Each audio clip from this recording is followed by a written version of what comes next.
Hey everybody, Hi. how you doing? You're, How's you're everyone just going you're tonight? just so good with this production value, Jerd. Honestly. Am I back? Oh, I'm back. It's because I switch from my Twitch to the Facebook and the Facebook. How fucking old am I? The Facebook. I switched from the Twitch and then my mic doesn't work. There we go. Welcome on in, chat. How we doing? We have the one, the only Adam McDougall. Adam, welcome aboard, mate. How are we? I'm fantastic, guys, and I apologise that you only got a photo of me up tonight, but I can assure you that I'm very impressed by the fact I'm not moving much in that photo. So the haircut's still the same. I can assure everyone out there that it hasn't grown back yet. The man shake hasn't helped me grow my hair back, but the hairline looks very similar to what it is in real life. It's good to have that low it's good to have the high aerodynamics when you want to, hit the pool or whatever. You've got to be very streamlined. So Good to be consistent, mate. Waking up every morning knowing that you don't have to comb your hair can be sometimes one less thing you've got to do. I don't know how you do it because I shaved for the first time in 20 years a couple of weeks ago, and I was red raw all over my head. I don't know over my face. I don't know how you shave your entire head. Yeah, but Adam, mate, how many chamois do you go through, mate? I don't actually use a chamois, believe it or not, but I must admit Matt's looking very chopper-like, so I'm quite impressed with the new look, my friend. Uncle Jerdy, Uncle Chop Chop. Now Just don't put that on the side of a bus. You try the fucking man shave, right? So Adam, you were saying off stream that you met Chopper once. How'd that go? Yeah, back in the day, my wife, Belinda, she was a radio announcer and she was afforded the opportunity to interview Chopper Read. And she asked me to come along because she's a little bit nervous given his reputation and the fact he was quite a scary figure. So I remember turning up just as she'd started the interview and he stopped the interview and said, who the fuck is this bloke? And and he then started to sort of sledge me, and it was quite interesting just sitting there and listening to his story about him trying to remove his ear while he's in jail to get out of the main area of prison. And I'll never forget the story where he tells the fact that he asked someone to cut his ear off, and he said they were trying to just sort of saw it off like they're cutting into a piece of bread. And they said, look, you pussy, I'll show you how to do it. And he grabbed the knife off the bloke and proceeded to cut his ear off. So he sounds lovely. Oh, lovely man to meet. But it was pretty hard not to look at his ears and, he'd keep asking, what the fuck are you staring at? And I was like, what do you think I'm staring at, mate? You try to cut your ears off, what do you expect I'm going to look at? So... Maybe he was just jealous of your ears. Like. I think he was at the time. Yeah. So, were you wearing sunglasses? Yeah, I mean, I don't know how he got the sunglasses on there. That's the interesting thing. How do you keep sunglasses when you don't have ears? That's an interesting predicament. Right. He wouldn't be using a face mask during COVID, that's for certain. I think COVID's scared of him. I think he's fine. COVID don't want to fuck with Chopper. Sorry, Chop Chop. COVID don't want to fuck with him. I was going to say he's like the evil underworld Vincent Van Gogh. He just chop the ear off and away you go. There you go. Yeah, there you go. Yeah, certainly an interesting character and a person that certainly I wasn't that comfortable being around, particularly given the fact that I knew that he was crazy enough to cut his own ears off. So what would he do? Yeah, that's it. That's it. Well, thank you so much for joining us, Adam. Absolutely. It's a pleasure to finally get you on here and have a chat to you. The guy that has changed a lot of lives, really. Like, we always get, where you were saying just before in the podcast, before we started that, we've had a huge impact on people's lives. But what about you, my friend? You've started something that has just changed so many men's lives for the better. Like, that's amazing. It's a pleasure to actually have you on the podcast. It really is. Oh yeah. It's an honor, as I said. I obviously got to meet Matt in person. I'm really looking forward to catching up with you guys in person. But spoken obviously a number of times via emails and different digital communication streams. But the inspiration is people like yourselves. You've done such a great job in elevating yourself out of your past situation of being unhealthy and probably not leading the best example for your loved ones and your kids and whatnot. And you've done the hard work. I've just provided a tool to give you the assistance to sort of take that first step, which is always the hardest. And you guys have really grabbed it with both arms and really changed your lives and inspired so many other guys. I sit in the office every single day with our fantastic team and the emails that you are all too familiar with, getting guys reaching out, not knowing where to start, feeling their lives are hopeless, feeling that they're a failure, feeling that there's no way out of their current situation with their health and their mental health in particular. And, they don't realise how capable they are of turning their lives around. And you guys are a shining example of that and inspire so many other guys who were once in your shoes who didn't know what to do. So, I can't thank you guys enough for creating a platform like this where you give people a voice and give them some hope and show them that anything is possible. It's really it's really interesting that you said it's a tool to help you start take the first step. I remember when Manshake was marketed to me, it was never as you see all those crazy get shredded fast and lose heaps of weight and guaranteed results. It was never Manshake was never marketed to me like that. It was this is a tool that you will use in conjunction with changing your mindset, changing your eating habits, and it will help you lose weight. And that was why I was drawn to it, because it wasn't just a flashy, this will fix all your issues kind of, marketing sell. So it's interesting that you say that, it's a tool to take the first step. Well, the great part of it is just so it's so relatable. Even the motto itself, lose the beer gut without losing all the beers. That's the most relatable weight loss product I've ever seen in my life. It's just brilliant. Well, I mean, you look at the reality, and the reality is, I was lucky enough to have a successful sporting career, and I've been lucky enough to really, I suppose, surround myself with a lot of successful people in different streams of different pursuits in life. And the reality is that we are a byproduct of our consistent behaviours on a daily basis. So our habits are the things that really shape our quality of life day in and day out. And habits are certainly things that, we do on an unconscious level, something that we just do through a spontaneous sort of reactive approach to life. So, one book I would applaud everyone to go out and read is James Clear. It's called Atomic Habits. And, realistically, you've got to sort of, I suppose, put these habits into your life so you don't have to think about it, make things difficult. And before you know it, if you can improve 1% a week, you add that up over the course of a year, it's a massive improvement. It's 37% improvement at the end of the year. And, a lot of people think they've got to make this drastic change to get results. They've got to give up beer, or they've got to go on some extreme diet. But the reality is it's the 1% as you do on a daily basis that really add up at the end of the year. And, they've got to be things that are sustainable and things that are sociable. What sort of a diet is it if you can't have a beer with your mates or have a birthday cake or, go out for a burger with your friends or celebrate? It's all about them little things on a daily basis that add up at the end of the year. And, that's the great thing about the shake is the reality is it gives you them, I suppose, habits, and it teaches you, how to integrate new lifestyle choices that make being healthy a secondary thought. So it doesn't become something that's sort of all consuming. I think that it's easy, for us, and I know a lot of shakers out there, the convenience of it is easy. The last 2 days at work, I've had two truckies come up to me behind the bar, and they've seen me, wherever, and they've said, Matt, I'm a truckie, what do you think? And I said, mate, there's a lot of truckies that are having this because all you need is to keep some cold water, or you stop at a servo and get cold water and you're set. I think the problem with truckies is they either won't eat at all, they'll forget about it, or when they do eat, it'll be absolute rubbish. So I can't recommend it enough. If you've got a busy lifestyle, you can squeeze the Manshake in. You can make it fit to your lifestyle, no matter what that lifestyle is. Yeah. And I think, look, the reality is that a lot of guys and people out there don't want to know the full details of the product. But the reality is that weight loss comes down at the end of the day to a number of things. But the most predominant factor is it's calories in versus calories out. It's thermodynamics, which we talk about in dietetics. And, you're never going to burn more calories. You're never going to lose weight if you haven't burnt more calories than you ingest. So how do you do that? Well, the reality is if you give your body all the nutrients that it needs in a low calorie type of meal, that gives you a lot of error then for the rest of the day when you do eat another meal. So if you start your day with a shake and have one in the afternoon, then you've got a couple of meals that you can really sort of, I suppose, loosen the belt, for want of a better word. And if you do stuff up a little bit, you've still got plenty of calories left in the tank to, make sure you don't go over your daily calorie intake. But then on top of that, there's no point if you're hungry as well. So there's a lot of science that's gone into the product with some really smart people, doctors and nutritionists and food scientists, to make sure that we've got things in there that most people wouldn't even know about, such as resistant starches, different types of fiber, different types of protein, which actually, release different hormones in your gut, which keep you full. So, there's nothing worse than, I suppose, trying to lose weight and always being hungry and grumpy, and, it just wouldn't work. So you have to have a product that's high in quality and has them ingredients. And then lastly, the hormonal response is the other missing ingredient for a lot of people. Is they don't understand, but every time you eat food, it's sending information through your whole body. You release hormones. And unfortunately, if you're eating foods that elicitate what we call an insulin response, which causes your body to release, any type of insulin, well, your body goes into a storage mode, which essentially means you can't burn fat. So if you're taking a dietary product as such that's high in carbohydrates, particularly high glycemic carbohydrates, your body's going to release insulin.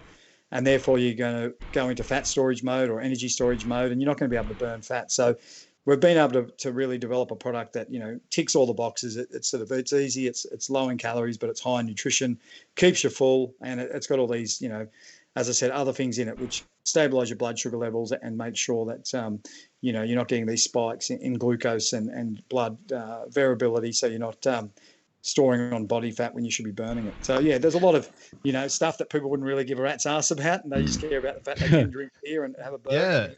Yeah, I've got to say that there's one interesting byproduct from the Manshake that I didn't expect as well, is that the community that comes with it.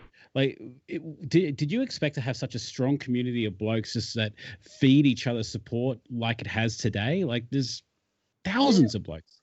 I think, the reality was, I think, I started this business, and the reality, I started it because I actually wanted to just put more emphasis on men's health in general, particularly after my best friend died of a heart attack suddenly at 42. I was quite shocked when he died, and then I started having a look around and started realizing that one person every 13 minutes suffers some sort of cardiac arrest. So basically, one person's dropping like a fly every 13 minutes from a heart attack, and it's really as a result of lifestyle predominantly. Most of our diseases, are driven by poor lifestyle, and that's diet largely. So I was told when I started the business that I would go broke and that I was an idiot and blokes wouldn't want to lose weight. But big middle finger to all those people. There you go. The reality was they said, guys aren't really that concerned about losing weight. And I was like, well, hang on, blokes are dying. And I think guys are smart enough to realise that something that was once applauded, which was the beer gut, and something we joke about and whatnot.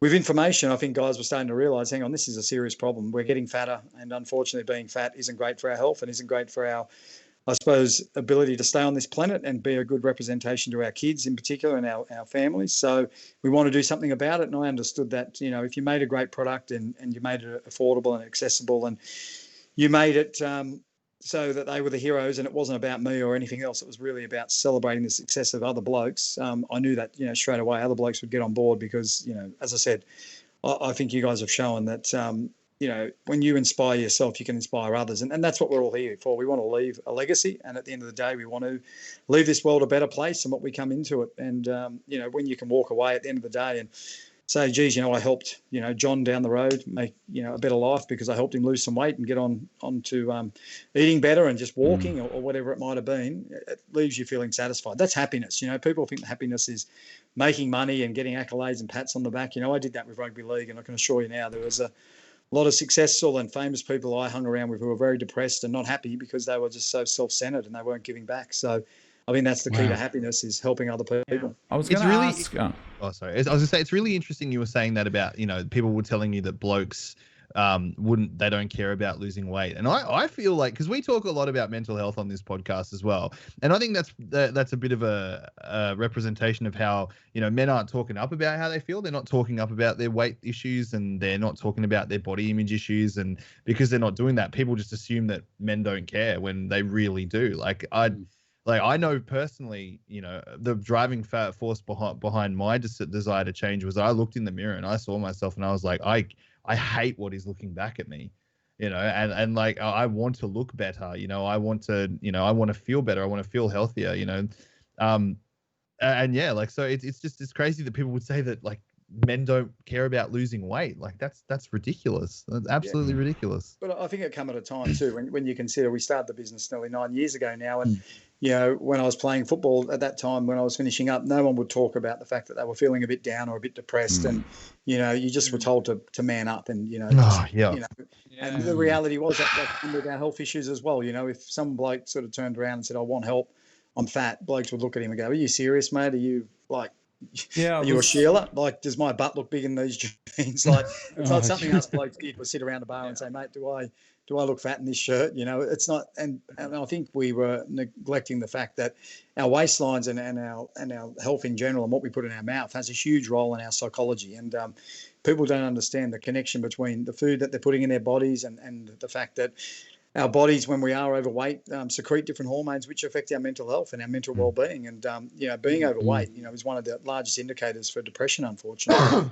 You know, it's really important to realise that you know, food is information. Every time you take a bite of food, it's either creating positive information in your body or it's creating negative information, which is either making you better or worse. And unfortunately, you know, the reason why you reach for these foods is they do give you what we call a dopamine hit, these fatty, sugary foods. They make you feel better for an instant, but then, you know, the repercussions down the line an hour or two later they make you feel much worse. So I was gonna say, actually, David Johnson in chat just said many guys don't bother going to the doctor. I was the same. I never went. I went to the doctor with my kids when they were little, and my GP never said anything, and I just made the decision myself to do it. I'm sure she would have loved to have given me a push, but I think a lot of blokes would put their head in the sand before. I think the world has changed a lot over the last. You said you've been doing this for 9 years. I think the world's changed a lot in the last 9 years. Whether it's men staying at home with kids or like the gender roles are quite fluid, and we're a lot more open. I suppose it's to a generational change too. We're a lot more open with everything nowadays. So I think it's been a perfect storm.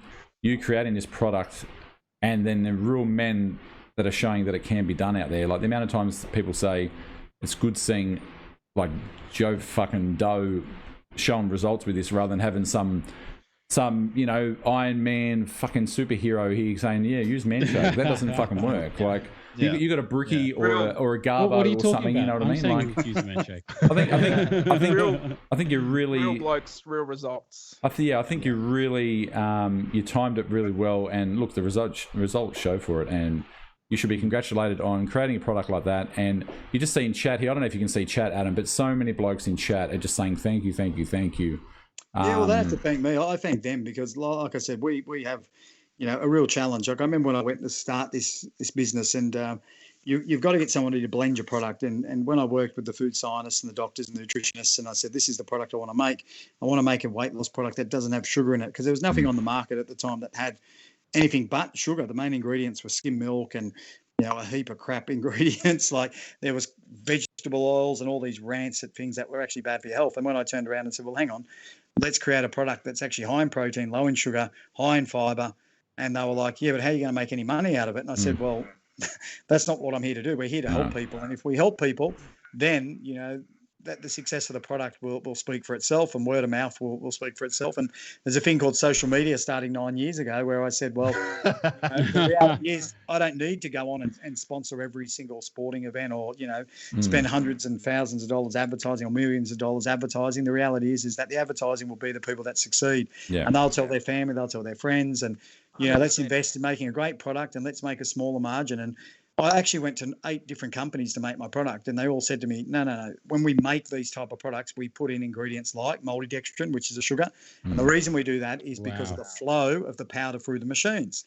And I was like, well, hang on, but I don't want that in my product because that will elicitate insulin, which is sugar. And well, let's not put that in there. Let's just, you know, obviously, you know, make a smaller margins. And, you know, no one could get their head around the fact that we weren't trying to squeeze every single cent out of the consumer. And I was like, well, I don't want to sell this product necessarily in retail. The reality is that, you know, let's pass on that saving to the consumers. So, you know, let's, you know, sell it online, let's sell it direct to the customer. And you know what, we don't have to make as much money because, you know what, we're not having to pay another hand that wants to put a finger in our pie. So, you know, the reality was it was a huge challenge to get the product where it was. And, you know, we were just relying on the fact that it had to be a good product, it had to work. And, you know, I always say to people, the only complaints, you know, you'll get rarely is the fact that someone might say, oh, I don't like the taste, but, you know, it doesn't taste like a chocolate Oreo milkshake from McDonald's. But I often say, well, if you want to keep drinking them,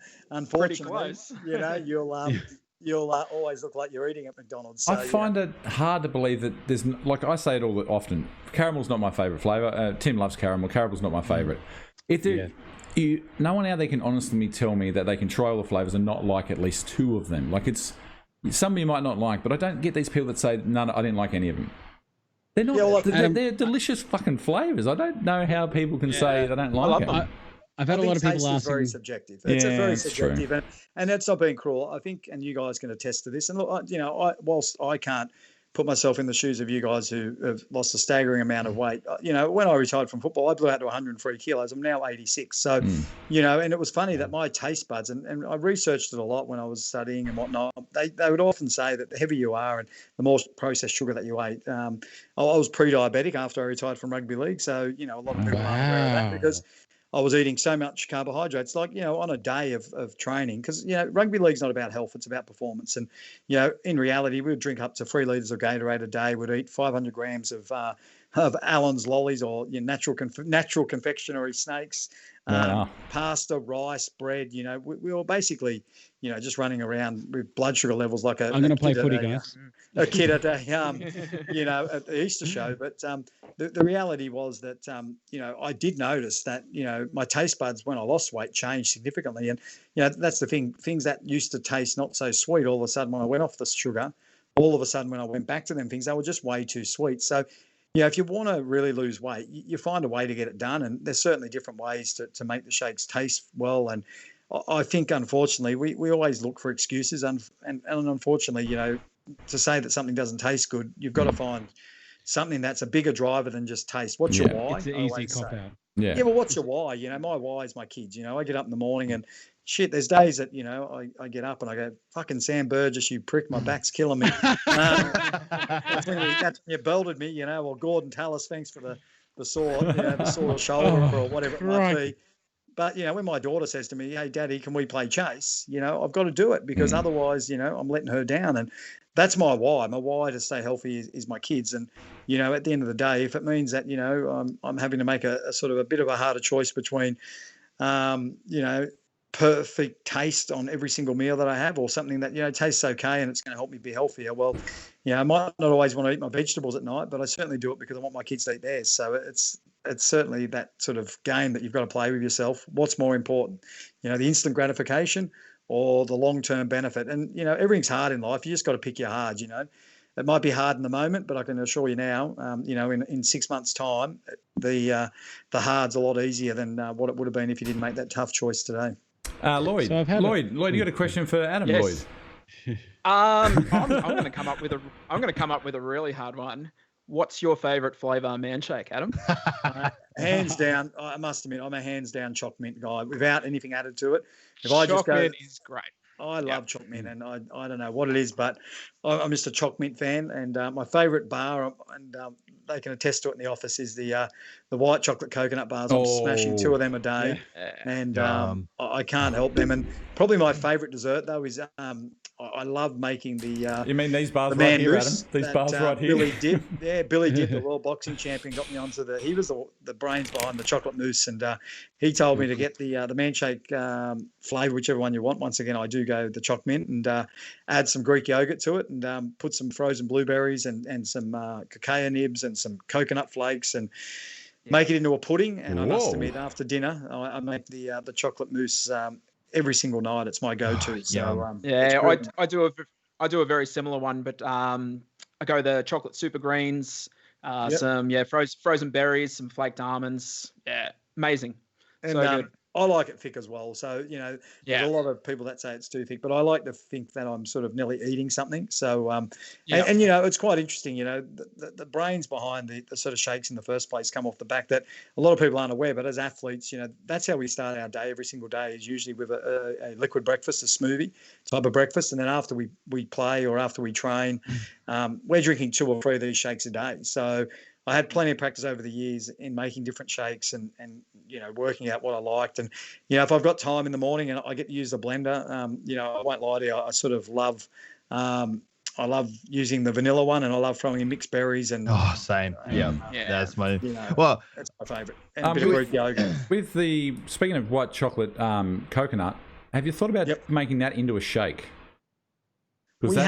That flavour is, even the smell of it. There's some really cool stuff happening at the moment. And, tell us. We've got some new flavours. There's some new flavours. Some new flavours we've got ready to go. Some bars. Can you say anything without spoiling the surprise? You guys have been integral in part of this. You guys have been asked about what you want for the next flavour, so you've probably got a good idea. But there is a summer flavour on its way, and it's a particular Australian iconic fruit flavour, which I'm really excited about. And my favourite ice cream on a hot summer's day is a Wheeze bar. and a particular flavoured Wheeze bar. And I tell you what, this was the closest thing I've had to a Wheeze bar in a shake. So it's unbelievable. Heard it here first, chat. There you go. I'm excited. Very and there's exciting. also a couple of other products we've got launching next year, which will, certainly Stay be a tuned. game changer. Well, Really excited about it. You go, man. Man, go. They're going to say world exclusive. There you go, right there. Well, I haven't told anyone, and you guys, as I said, we reached out to our community and Perfect. we asked you guys what you'd like to see flavour-wise and what would the next flavours be, and particularly with the bars and the shake in particular. So, really excited about some of the new flavours that are coming. And as I said to you, a resounding double thumbs up from my team in the office. They've really enjoyed the taste testing period that we've been going through, and I can't wait for this flavour to come on. I think it's our best flavour as far as, birthday cake was very popular, obviously, but I think this one's going to certainly have a huge impact. Birthday cake was. You mentioned it birthday cake. Oh, no. It was a pretty good flavour. Adam, have we had any thoughts about making it permanent? Well, the reality is that you confuse, you lose. So we're trying not to give too many people too many options. And the reality is it's really hard for our down packers to be confronted with about 50 flavours when they're trying to pack orders. Yeah. So there's only so many flavours you can have at a packing station at once. So that's and you limitation. don't want to have too many SKUs. Like I think the reason birthday cake has worked so well is that people got it at last year, and like me, got friggin' hooked to it. And then it's been that little guerrilla sort of marketing with Terry White this year.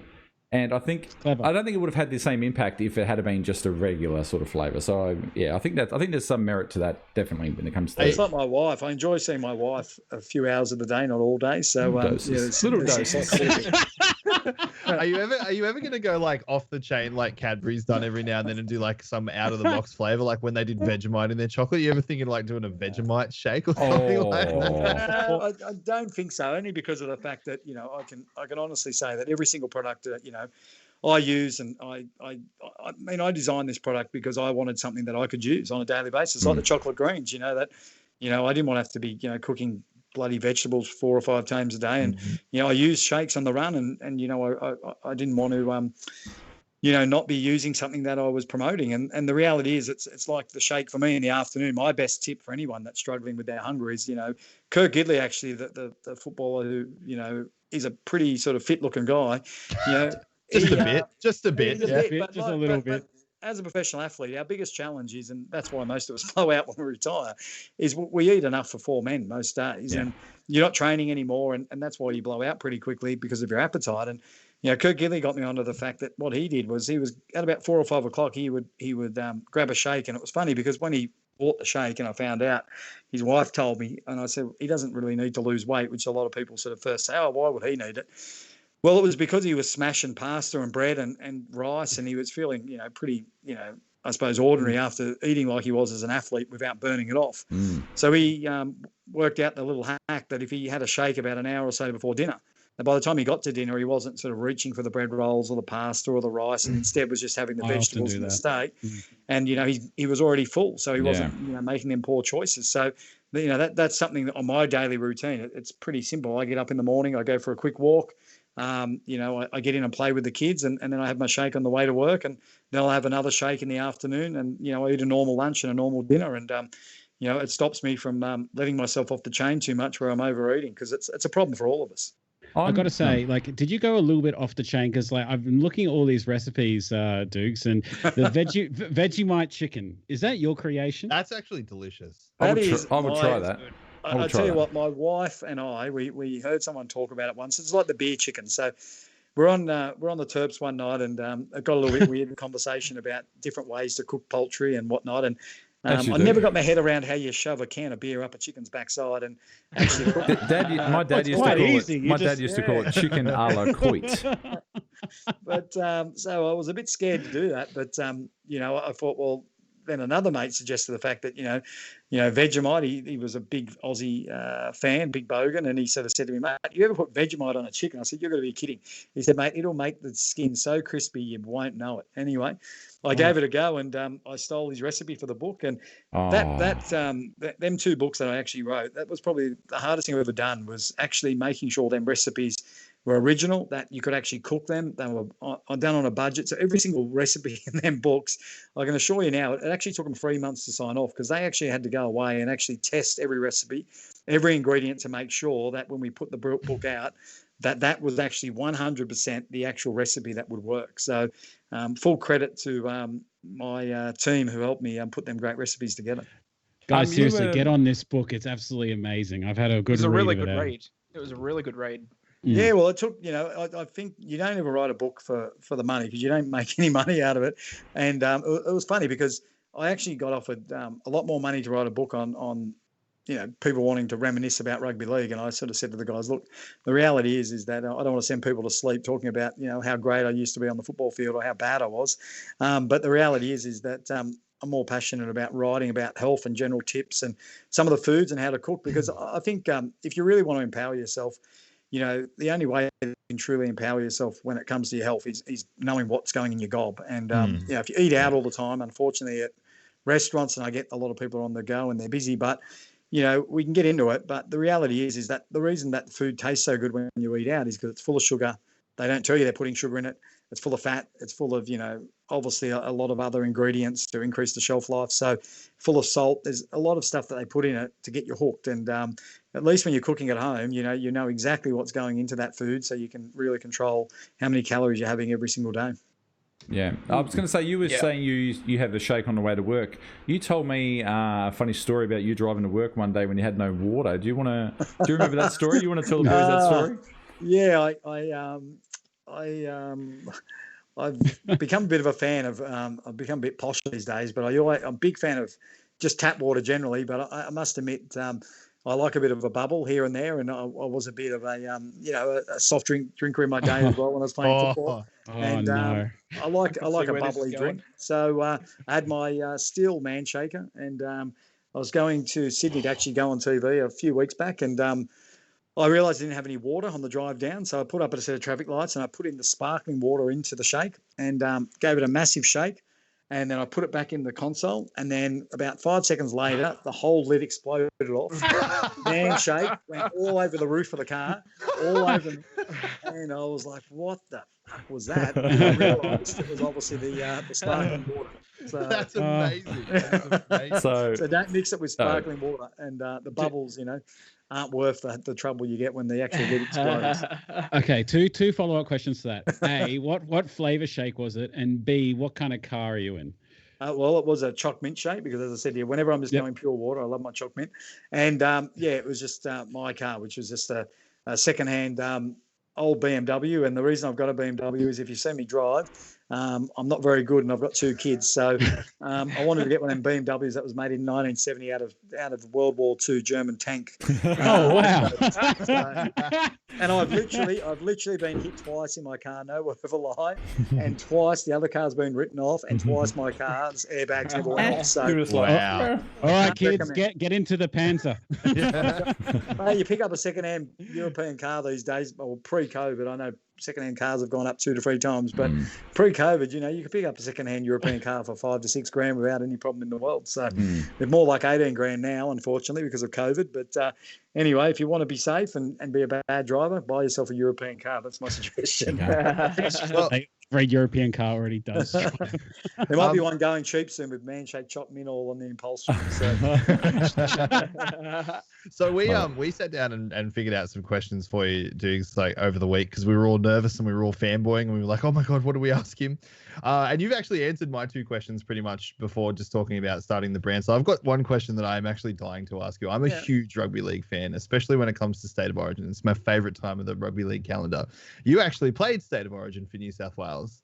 What was it like? What was it like running out for your very first Origin game? What was the atmosphere like? What did it feel like? Because Origin is next level. It goes up next level. It's the creme de la creme of the NRL.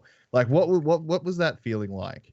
Yeah, look, for me, my father was a rugby league player. So like most kids growing up, I really wanted to be just like my dad and play rugby league. And I remember going to bed most nights with a footy under my arm and wearing a jersey and, just wanting to be like my dad, I suppose. And, he played State of Origin and played in grand finals. So I aspired to relive them moments as well. And growing up, I grew up sort of surrounded by rugby league. I remember growing up spending most Sunday afternoons at the footy and running out into the ground when you used to be able to run onto the field and run for the corner post and pat your heroes on the back. And, the 80s were a brilliant time in rugby league. And, it was fantastic. And, getting to go back after the game to the clubhouse and see your heroes up close and personal and play football to the wee hours of the morning and then watch your father stumble out and fall over because he was so intoxicated he didn't know where you lived. So you start to pack the scrum and walk your dad home from the so I'm surprised I didn't grow up to be a hooker because I used to carry my old man home that many times. But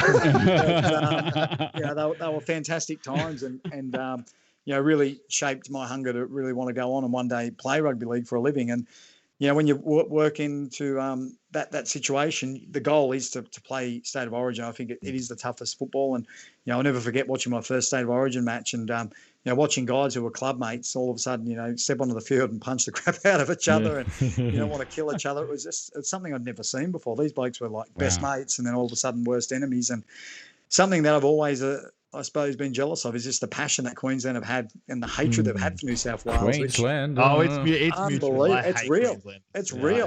And I just think I think you underestimate just, how passionate they are. And it wasn't until I got to play my first Origin series going down Caxton Street, which is the famous street. To what I like to call Lang Park, but it's now Suncourt Stadium. It's always Lang Park, dudes. It's always be Lang Park. And we're on the bus and, these Queenslanders are coming up, spitting at the windows, punching the windows, rocking the bus. I honestly thought the bus was going to tip over. That was like the gauntlet. The shit out of it.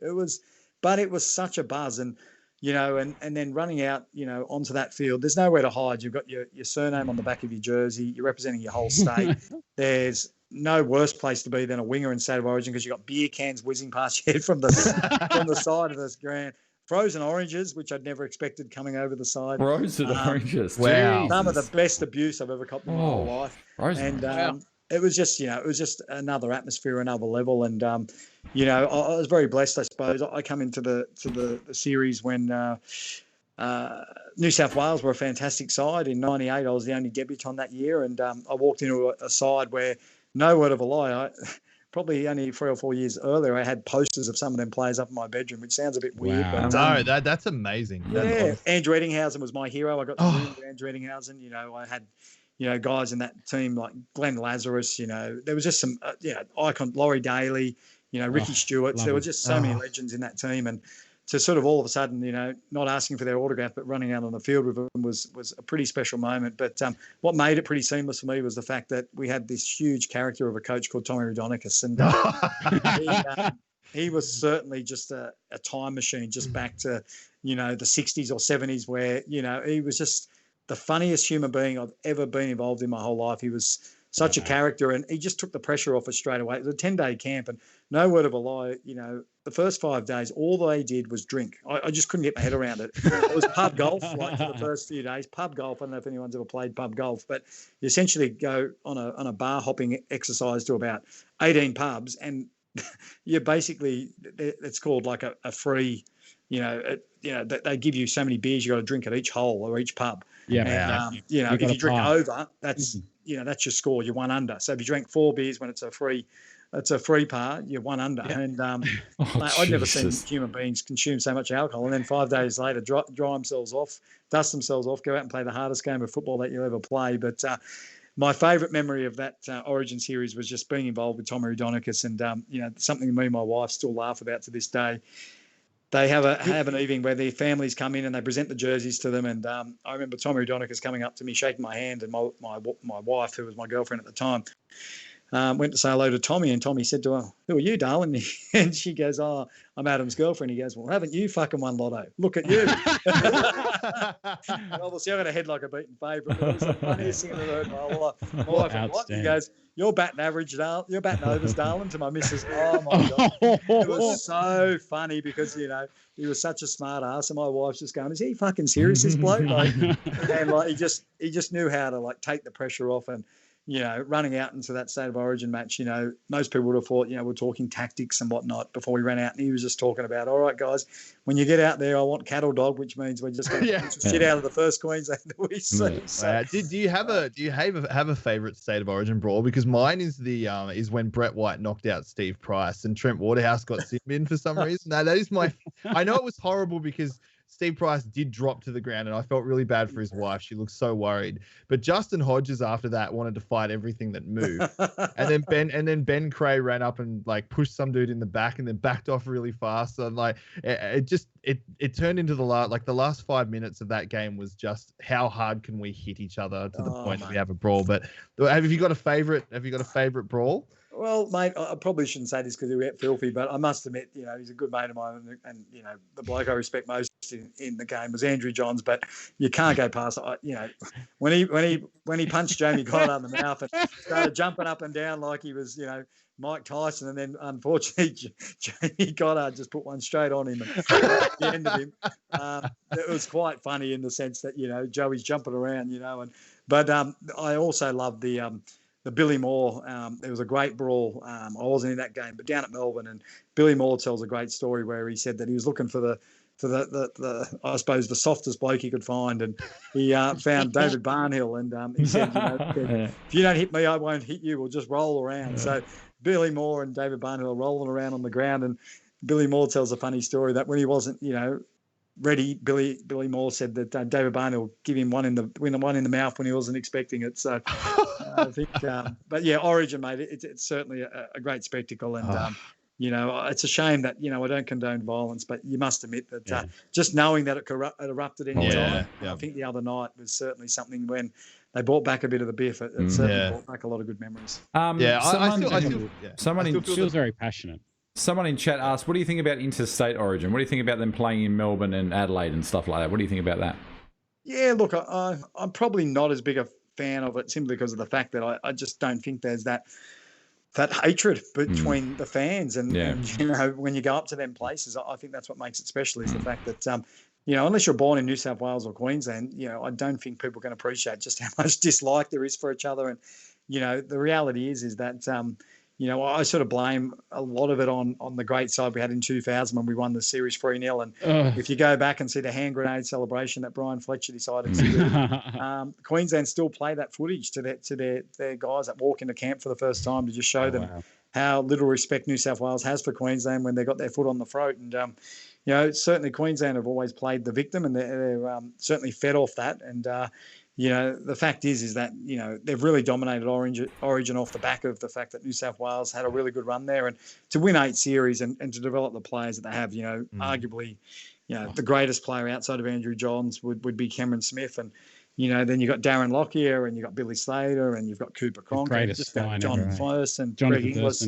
It just goes on and on. So some of the guys that they've unearthed out of Queensland in the last decade has just been something that you'll never see again. And it's been all off the back of the fact that New South Wales, I suppose, didn't show as much respect as we should have, and we awoken a sleeping giant. Poke the bear. I would love to see a game in Newcastle at McDonald Jones Stadium. I think that would be great to see an Origin game there. I wonder if we will ever get one.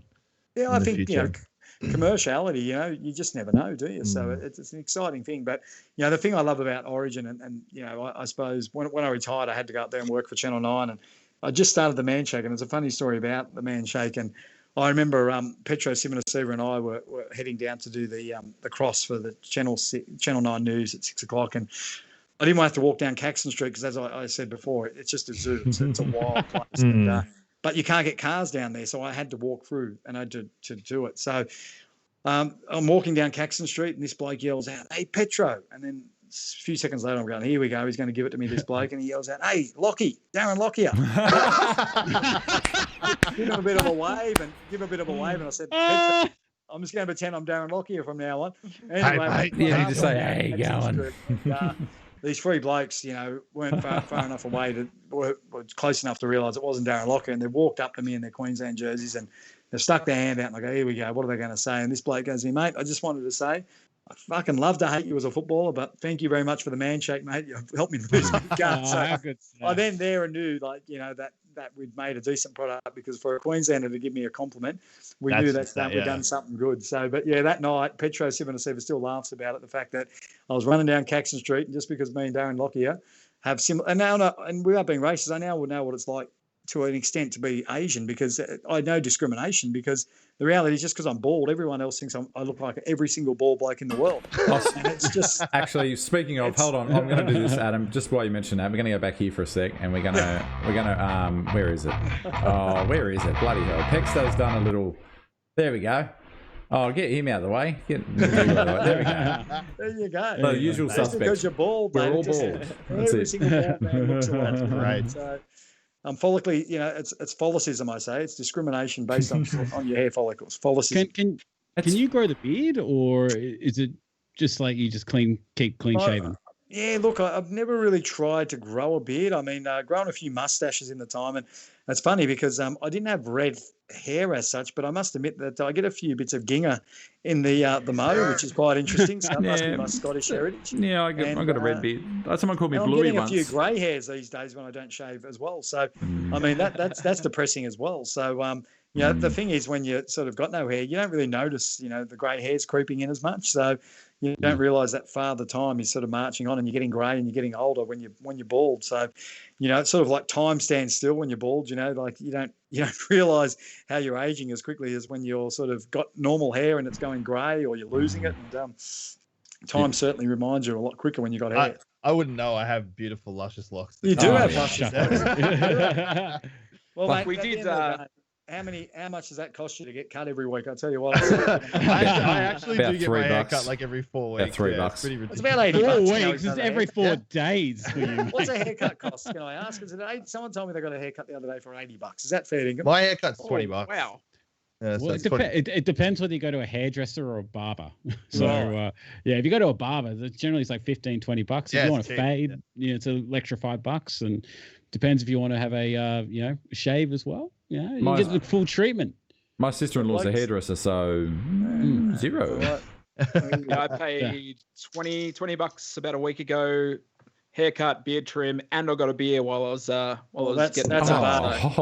Where is this? That sounds pretty. I was going to say, what we'll do is, Dukes, every week we do a top bloke of the week that someone that we've seen on the community groups throughout the week. And we give them a spin of the prize wheel.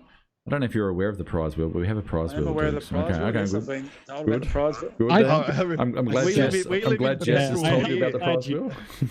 All right. We live in perpetual fear that you're going to find out like how much we give away and be like, prize wheel.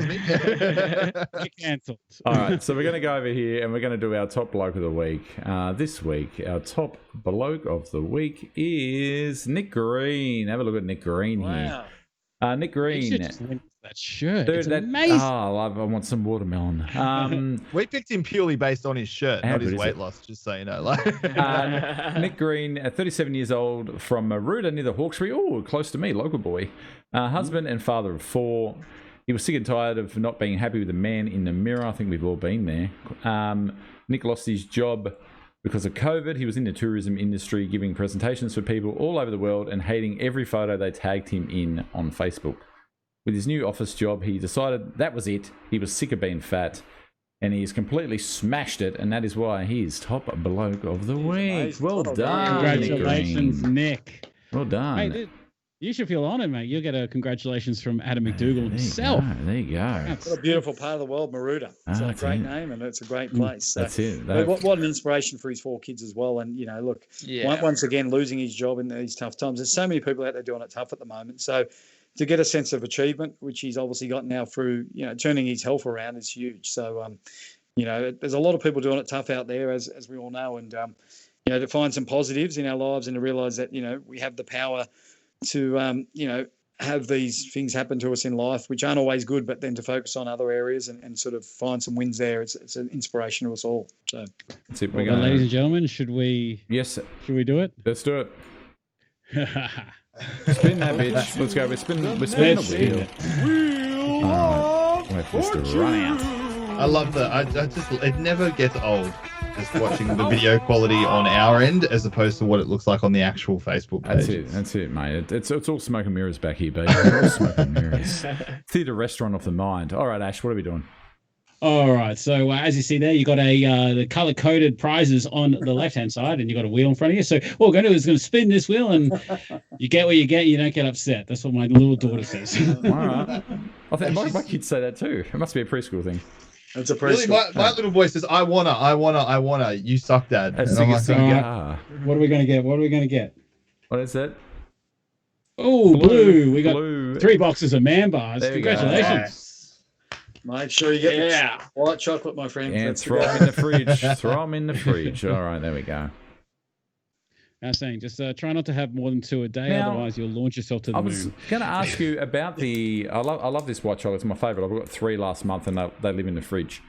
Did this from the moment of like when me and Ash got a little sneak peek? From the moment of that to like now, has that changed a couple of times? Do you know? No. So what's happened is that you'll get variations in all the products just because of the fact that one of the main ingredients is the whey protein from the cows, and obviously seasonally, the cows, the whey powder changes because of the grass that they ingest. So you're going to get different sort of levels of whey sweetness throughout the seasons because the grass is obviously different. So there will be some slight variations in natural products, as there always is. So there's always them slight variations, and because the bars are handmade as well. Sometimes when we do roll the bars, because they're made by hand, sometimes when the batter comes out, they don't let it always cool down, and they roll the white chocolate in. Sometimes it melts in the bar, and there are fiddly things. So there can be a bit of human error when we're sort of trying to get that consistency. So we're blaming the cows and the humans. Yeah, well, Damn mate, you, cows and humans. it's really hard to sort of always. It would be. Have that it would be. It's especially really, if you haven't got like a machine production line. Like if you're putting the care involved that humans are actually doing it, then yeah, that's fair. Well, they're raw bars, so they're made by hand. So what we do is we get a huge, just imagine like a big mixer, and we mix all the ingredients in, and then they come out and they're rolled and they're cut and they're done by hand. So that's why we have a warning on our bars about the cacao nibs and the nuts and stuff like that, because sometimes you can take a bite and all of a sudden you're biting into a bit of a hard nut. So there's a lot of natural real foods in them bars that's live. So I always sort of shudder when I see people sort of leaving their bars sometimes in the car and the glove box, and I'm like, mate, don't do that. That's a real food, it'll cook itself. So I made the mistake of sitting on one for 3 hours in my back pocket, and like it was one of the choc berry ones, and like it looked like a fruit roll up when I opened it up. Yeah. And, the great news is I put it in the fridge and tasted the same afterwards. That's so good in the fridge. I do like a good cold bar in the fridge as well. So all you people with it seriously elevates the bars. Like even the choc berry, which I love, and the white chocolate I love. You put them in the fridge, and it's just like, it's just okay. While we're talking about this point of conjecture, I do get the shit. So I will admit, when I do open up a bar and I've let the chocolate melt throughout the bar and I don't get the double chocolate pieces in there, I do celebrate when I find the big chunky bits. You just get on the phone. Just get on the phone. Warehouse. How are you rolling them down there? It's organic dark chocolate, which as we know is really good for you. So it's really exciting when I find the big blocks of double chocolate in the bars. I get excited. Did you? So you mentioned Vegemite earlier. Do you keep Vegemite in the fridge? Because you meant Man Bars in the fridge. Yeah. Do you keep Vegemite in the fridge? No. One of my daughters absolutely loves Vegemite, and the other one hates it. But no, Vegemite's something we keep out. But I'm not a cold Vegemite person. I actually like it. So you can't spread it when it's cold. It's too. It's too hard. Yeah. It rips the bread apart as well. That's exactly it. Yeah. Now, just on a quick side note, all the manufacturing and stuff is done out of Newcastle, isn't it? All the down packing's done in Newcastle, but our facility's up in Queensland. So, cool. So we're very blessed, as I said to you. We've got a great team, and very proud to be blending the products ourselves and controlling the whole supply chain and supporting Australian farmers, which is something that we're really cognizant of and something we're very conscious of. And our products, are sourced from Australian suppliers, and that's what we want to do is support, as many Australian farmers as we can. And it's about having that, I suppose, that community, feeling about our business as well. That we know that we're doing a lot to support other businesses that support us. So, like you guys support us, we try to give back to as many charities and communities as we can because. it's good to be able to support Australian companies that are doing their best. And there's a lot of farmers out there that have done it tough the last couple of years. And, to be able to sort of buy directly off farmers is a huge win for us all.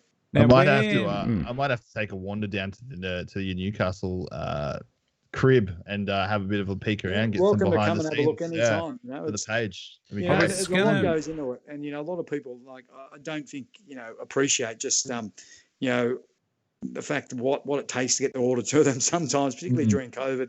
When there's a lot of stuff going on behind the scenes with delivery and Australia Post is chockers and getting orders out and stuff like that, and we've got a huge backlog of orders at times, and the people in our warehouse are just so giving, and they understand that they're really helping people change their lives. So we do our best to get the orders out, and they're an amazing team we've got. So we're pretty proud of the fact that I suppose the hardest thing about owning a business is the fact that for me, whilst I say it's not about the money, what I really love about it is the fact that, you get to give people jobs as well. And that's been something that's been really rewarding as well. I just want to say, a few of the Manshake blokes and us, all the ambassadors here, we have a lot of interaction with Jesse. We got to say, he is absolutely amazing. He is just the best guy to deal with and absolute dead set legend. He's the unknown hero behind this. He is absolutely amazing. An absolute champion of a bloke. And he runs Newcastle Dog Rescue as well. He's just one of them guys, like I alluded to earlier in our chat, is that he gets life. He gets it's not about money. It's not about accumulating things or saying I'll be happy when this happens or if I get this. Jess is one of them blokes that celebrates every single day. He's just grateful for what he's got, and he's really conscious of the fact that if he makes other people happy, it makes him happy, and he's a giver. And, it's great being around people that are willing to lift other people up and help other people. And that's what he gets joy from, is helping other people. And, like you guys touched upon, whenever we get an email in, I can assure you somebody reaching out for help, I'm not losing weight. Can you help me? Or I'm struggling to get motivated or whatever it may be. Jess is the first one that will knock on my office door and say, look, can you have a look at this email? How can we help this bloke? And he's just a giver. And, he's an absolute champion. As I said to you, I don't know where I'd be without him. He's really a bloke that I, really, wish I was as good a bloke as him at times. He makes you feel bad that you're not as good a bloke. Setting the standard too high. I get the same feeling too. Those damn people. I was going to ask Adam, considering how me personally, I feel like I didn't hear of Manshake before I started, to be honest, and now I suppose I'm in the ecosystem now, but I see it and you hear it everywhere. You suppose you're on the sides of buses. What else? Did Qantas sign on for the Manshake as well? No, I'd have to get on one of those little Cessnas now. I couldn't fit on a jumbo anymore. Hey, I was going to say I stream on Twitch every night, and the amount of international people you get coming in, just randomly coming in. I always put my photo up and tell them that I've lost weight, blah blah blah blah blah. So the other night I had someone from New York at 2:30 in the morning come in. And I put my photo up, and he's like, "Holy shit, where do I get this stuff from?" And I said, "It's Australian. It's made by an ex-footy player. Blah blah blah blah blah." He said, I got an inbox at 4:30 a.m. I got up and I checked it. He goes, "Yeah, man. So I just sign up on the manshake.com website. Do I? How do I do this? What? If you have any plans, what are your plans for world domination? Have you thought about that?" Because there's a need out there. I've chatted to a few people and they said that it's cheaper to get your product shipped to the States than it is to buy shit over there. Yeah, I've got a lot of international people saying the same thing. Yeah, look, we haven't, as I said to you, I've really just tried to focus on what we've got here in Australia at the moment. We've had plenty of opportunities to sort of go into a few different countries and whatnot. But the reality is, I think I call it chasing rainbows sometimes. We always look for the bright, shiny new little thing over in the distance. And the reality is, I think that we've only started our journey here in Australia. Really, I think there's so many blokes, as we all know, that probably could be a little bit better with their health, and we could really change a lot more lives here just to focus on. And we're trying to work really hard on making sure that we really don't leave any stone unturned here in Australia first, and help as many blokes and ladies in particular as we can, because the reality is that I really don't want to get distracted and sort of run off and try and pursue something that will distract us from our mission here in Australia at the moment, because you don't want there's to be a lot of guys who are struggling. You don't want to be a home and away actor thinking you're going to make it big in Hollywood and then get over there and go, "Oh shit, can I come back to Neighbours?"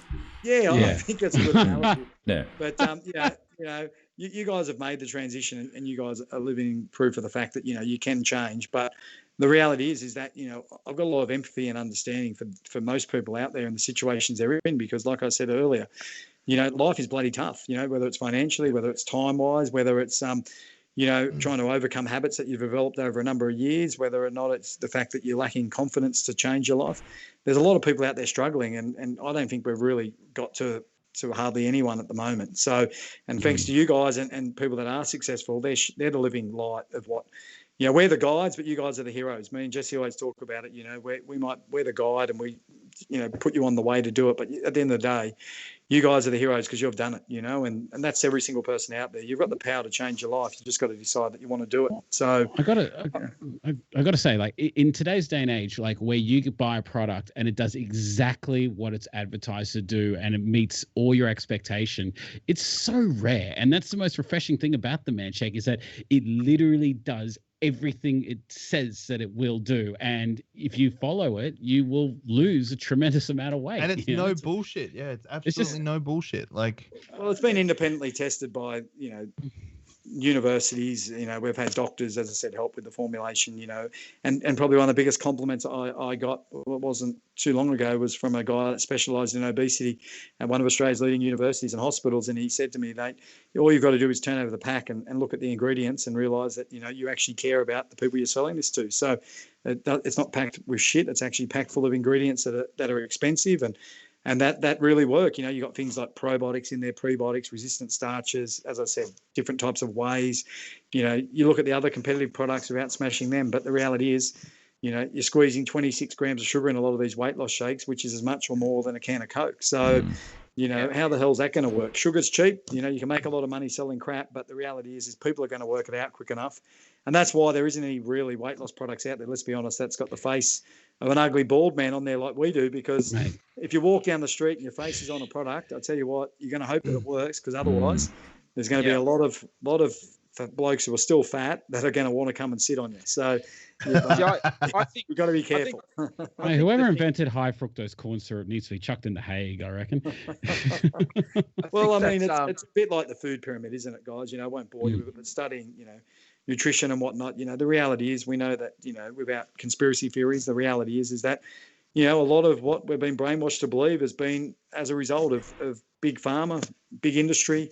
You know, there's a lot of money in keeping people fat. There's a lot of money in keeping people sick, and, you know, eating crap food. So, you know, it's, you know, the reality is, you know, when I was designing this product with different food scientists, you know, you can actually go to labs where they actually allow you to actually get people to take your product. They hook them up to real-time imaging machines that monitor your brains, and you can see the response of your brain to eating foods and how addictive they are to you. So when they're making sugar-based confectionery snacks, they're actually getting real-time imaging about what parts of the brain are being lit up when you bite into that chocolate bar or that bag of chips. You know, things like, you know, if you put earmuffs on somebody and you get them to eat chips, they don't taste as good because they can't hear the crunch.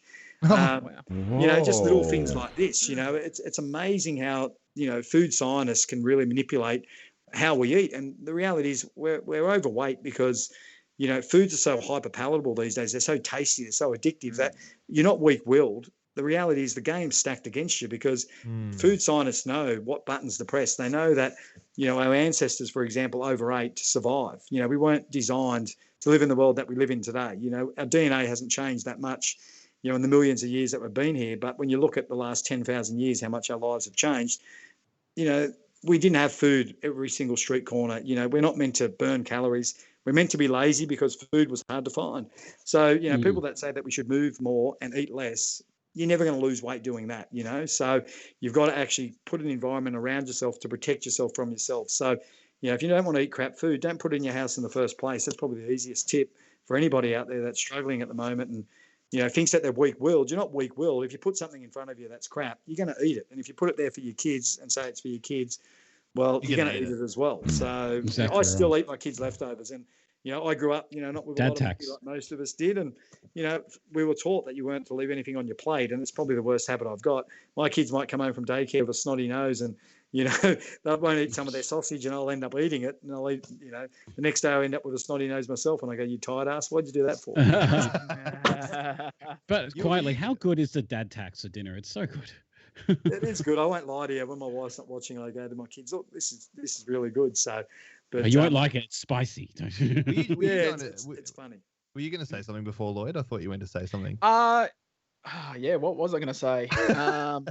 Oh, yeah, no. So the thing that I felt drove me towards the Manshake was the whole real blokes, real results, going on the webpage and, yeah, seeing everyday blokes, not these fitness models and things like that, just seeing their transformations and what they do for a living and just made me think straight away, like I've got a chance of doing this because unlike, just the same as all you guys, I'm a dad, work full time. The product just made life just so much easier for me. I just found having it appeals to us because it's like, yeah, you're not a fitness model on the front of a Men's Health magazine. You just I know about you, Tim. Exactly. But that's the reality. Yeah. The reality is that, you know, when I first started the business, I always used to laugh on social media when you get trolled by some fitness bloke and he'd say, all you need to do is go to the gym and, you know, eat broccoli and chicken. I'm like, mate, have you got kids? Do you know how hard it is to sleep? Yeah. Do you know how hard it is to not want to own a business, your work, mate, big hours, things like that. Mate, I was a professional athlete, and then all of a sudden I was thrust into this world where I've got 2 screaming bloody kids and I've got a normal job and I don't have time to cook meals. I don't, have time to eat breakfast. All of a sudden, I was like, hang on, I now understand how hard it is for the average person. But unfortunately, when you're sort of living your life and you're only looking through one lens, which is your own lens, you can't show empathy or understanding to somebody else unless you walked in their shoes. And unfortunately, the health and fitness industry is driven by these 20-year-old, young kids who are, right into their weights and right into their gym and guggling down protein shakes and eating broccoli and chicken because that's what they like to do. But they're not dads. They're not busy. They don't understand the challenges that real people face. And it's not bagging them, but the reality is, unless you're walked in somebody else's shoes, it's hard to have empathy and understanding. And I think that was where we were a little bit different. When we made the product, we made it for real people and they were involved in the development of the product and we understood their lives. It's not easy, like you're going to have tough days. And the thing that I encourage blokes to understand is a bad day doesn't mean a bad life. And if you have a bad day with your eating and you fall off the wagon and you have a few too many beers, you eat a bit of shit, don't beat yourself up. You're human. Like I said before, our ancestors, they killed something. They had to eat the whole bloody thing. There was no fridge, they only ran when they stole something. So don't feel bad if you don't want to exercise. Like the world we live in today is a tough bloody world. And, there's a lot of pressure out there for people to, really judge themselves on how they look and, what they're doing from a behavior point of view. But we're humans. We're going to make mistakes. And as long as you realise that you've got tomorrow and you can start again, I think we need to be a lot kinder to ourselves. There's one analogy that I always use. It's like if you're driving down the highway and you have a bad day, it's invariably like just taking an exit off the highway. You don't wind up back at your house. You just do a U-turn. You're back on the highway and you don't need to think that, I've had a bad day or a bad week, therefore I've undone all the good I've done over the last couple of months. Just get right back up on that horse. It's just all a mindset. It is. And like I used the analogy in one of my books, I said, it's like having one flat tire, then getting out of the car and slashing the other three. It's ridiculous. You have one bad day of eating and then all of a sudden the bad day turns into a bad week, it turns into a bad month, and it turns into a bad year. And I don't talk about it too much, but I unfortunately lost my brother last year with mental health issues. And, I understand the battle. It's real. It's real. It affects everybody. And he was successful. And, on the outside, we all thought that he had this great life. And on the inside, he wasn't happy. So, I really encourage everybody out there, if they are struggling, that, there's help out there. You just got to talk to somebody and control the things you control, like you can control what you put in your mouth. You can control if you get up and just go for a walk. You can control being grateful for the sunshine that's outside or, the fact that, you're able to get up in the morning and move, just find things you're grateful for and, just take it day by day. And if you are struggling, reach out because, groups like this just make a huge impact. And that's why I'm so appreciative of you guys. And the reason I stay away from these guys and I watch from afar is because, it's organic. It's real. These guys are doing it for no other reason, but they want to help other guys. So it's an inspiration in itself. Lloyd just touched on the testimonials aspect. Like he saw those and they resonated with him and he just, gave him the confidence. Was that something when you first started Manshake? Was that something that, you wanted to incorporate into your business, or did you see all these testimonials and all these guys, and because obviously businesses use testimonials to sell their products, but I don't know, there's something more genuine about with Manshake. It's almost like, I don't know, it doesn't feel like it's an infomercial shoved down your throat. It's like these are real, genuine guys, and it's become such a cornerstone of your marketing, essentially. Like, did you expect that? Well, no, what I did was, the reality was, as I said earlier, is that, I didn't want the product to be about me. And that's the truth. I mean, I had plenty of celebrity mates who'd use the products, as I alluded to early, and I didn't pay celebrities to, the product, the people that you see as ambassadors for our products who are celebrities, 99% of them people have never been paid, whether it was an Andrew Johns, a Brad Fittler, the list goes on and on. These people that were involved in our product actually used the product and they loved the product. And as a mate, they were happy to get on there and tell people they used the product. Obviously, Wally Lewis, we had to pay to do a TV ad, but Wally lost 13 kilos and loved the product and approached me and said, Adam, Merv Hughes was another one. And the thing I love about Merv was Merv rang me and said, mate, I love your product. I lose weight quick on it. And then I blow out and I'm a bad boy. And then I put it and I pull it back off. And, he was buying product. Like Merv to this day still goes to his local IGA and buys the Manshake and he's doing TV ads. And it's not through me being a tight ass. It's just the fact is that, as much as I ring Merv up and say, mate, do you need product? No, mate, I'm sweet. I've just gone down the IGA. I've gone and grabbed it myself. So we're really proud of the fact that, organically we're trying to let people tell their own story. And we want them to be the heroes, like I said to you before, because, people look at a celebrity and you can't relate to a lot of people. Like people can't relate to my story, a lot of people, but they look at me and go, oh, you're an athlete, or, you've always been skinny, or whatever. But, some people can resonate with me because they've been former athletes and they've blown out, or, that they've also struggled, through that transition from staying healthy as a professional athlete to then life after, which can be a challenge. And then there's guys like yourselves, that, all of a sudden weren't athletes, but have always, struggled, in different areas of weight control. And you guys resonate with them. And that's the reality, is that, people connect with people like themselves. And I think that's the great thing about our brand, is the fact that, we're very lucky to have people that, are good people that want to actually help other people. I think that's the secret.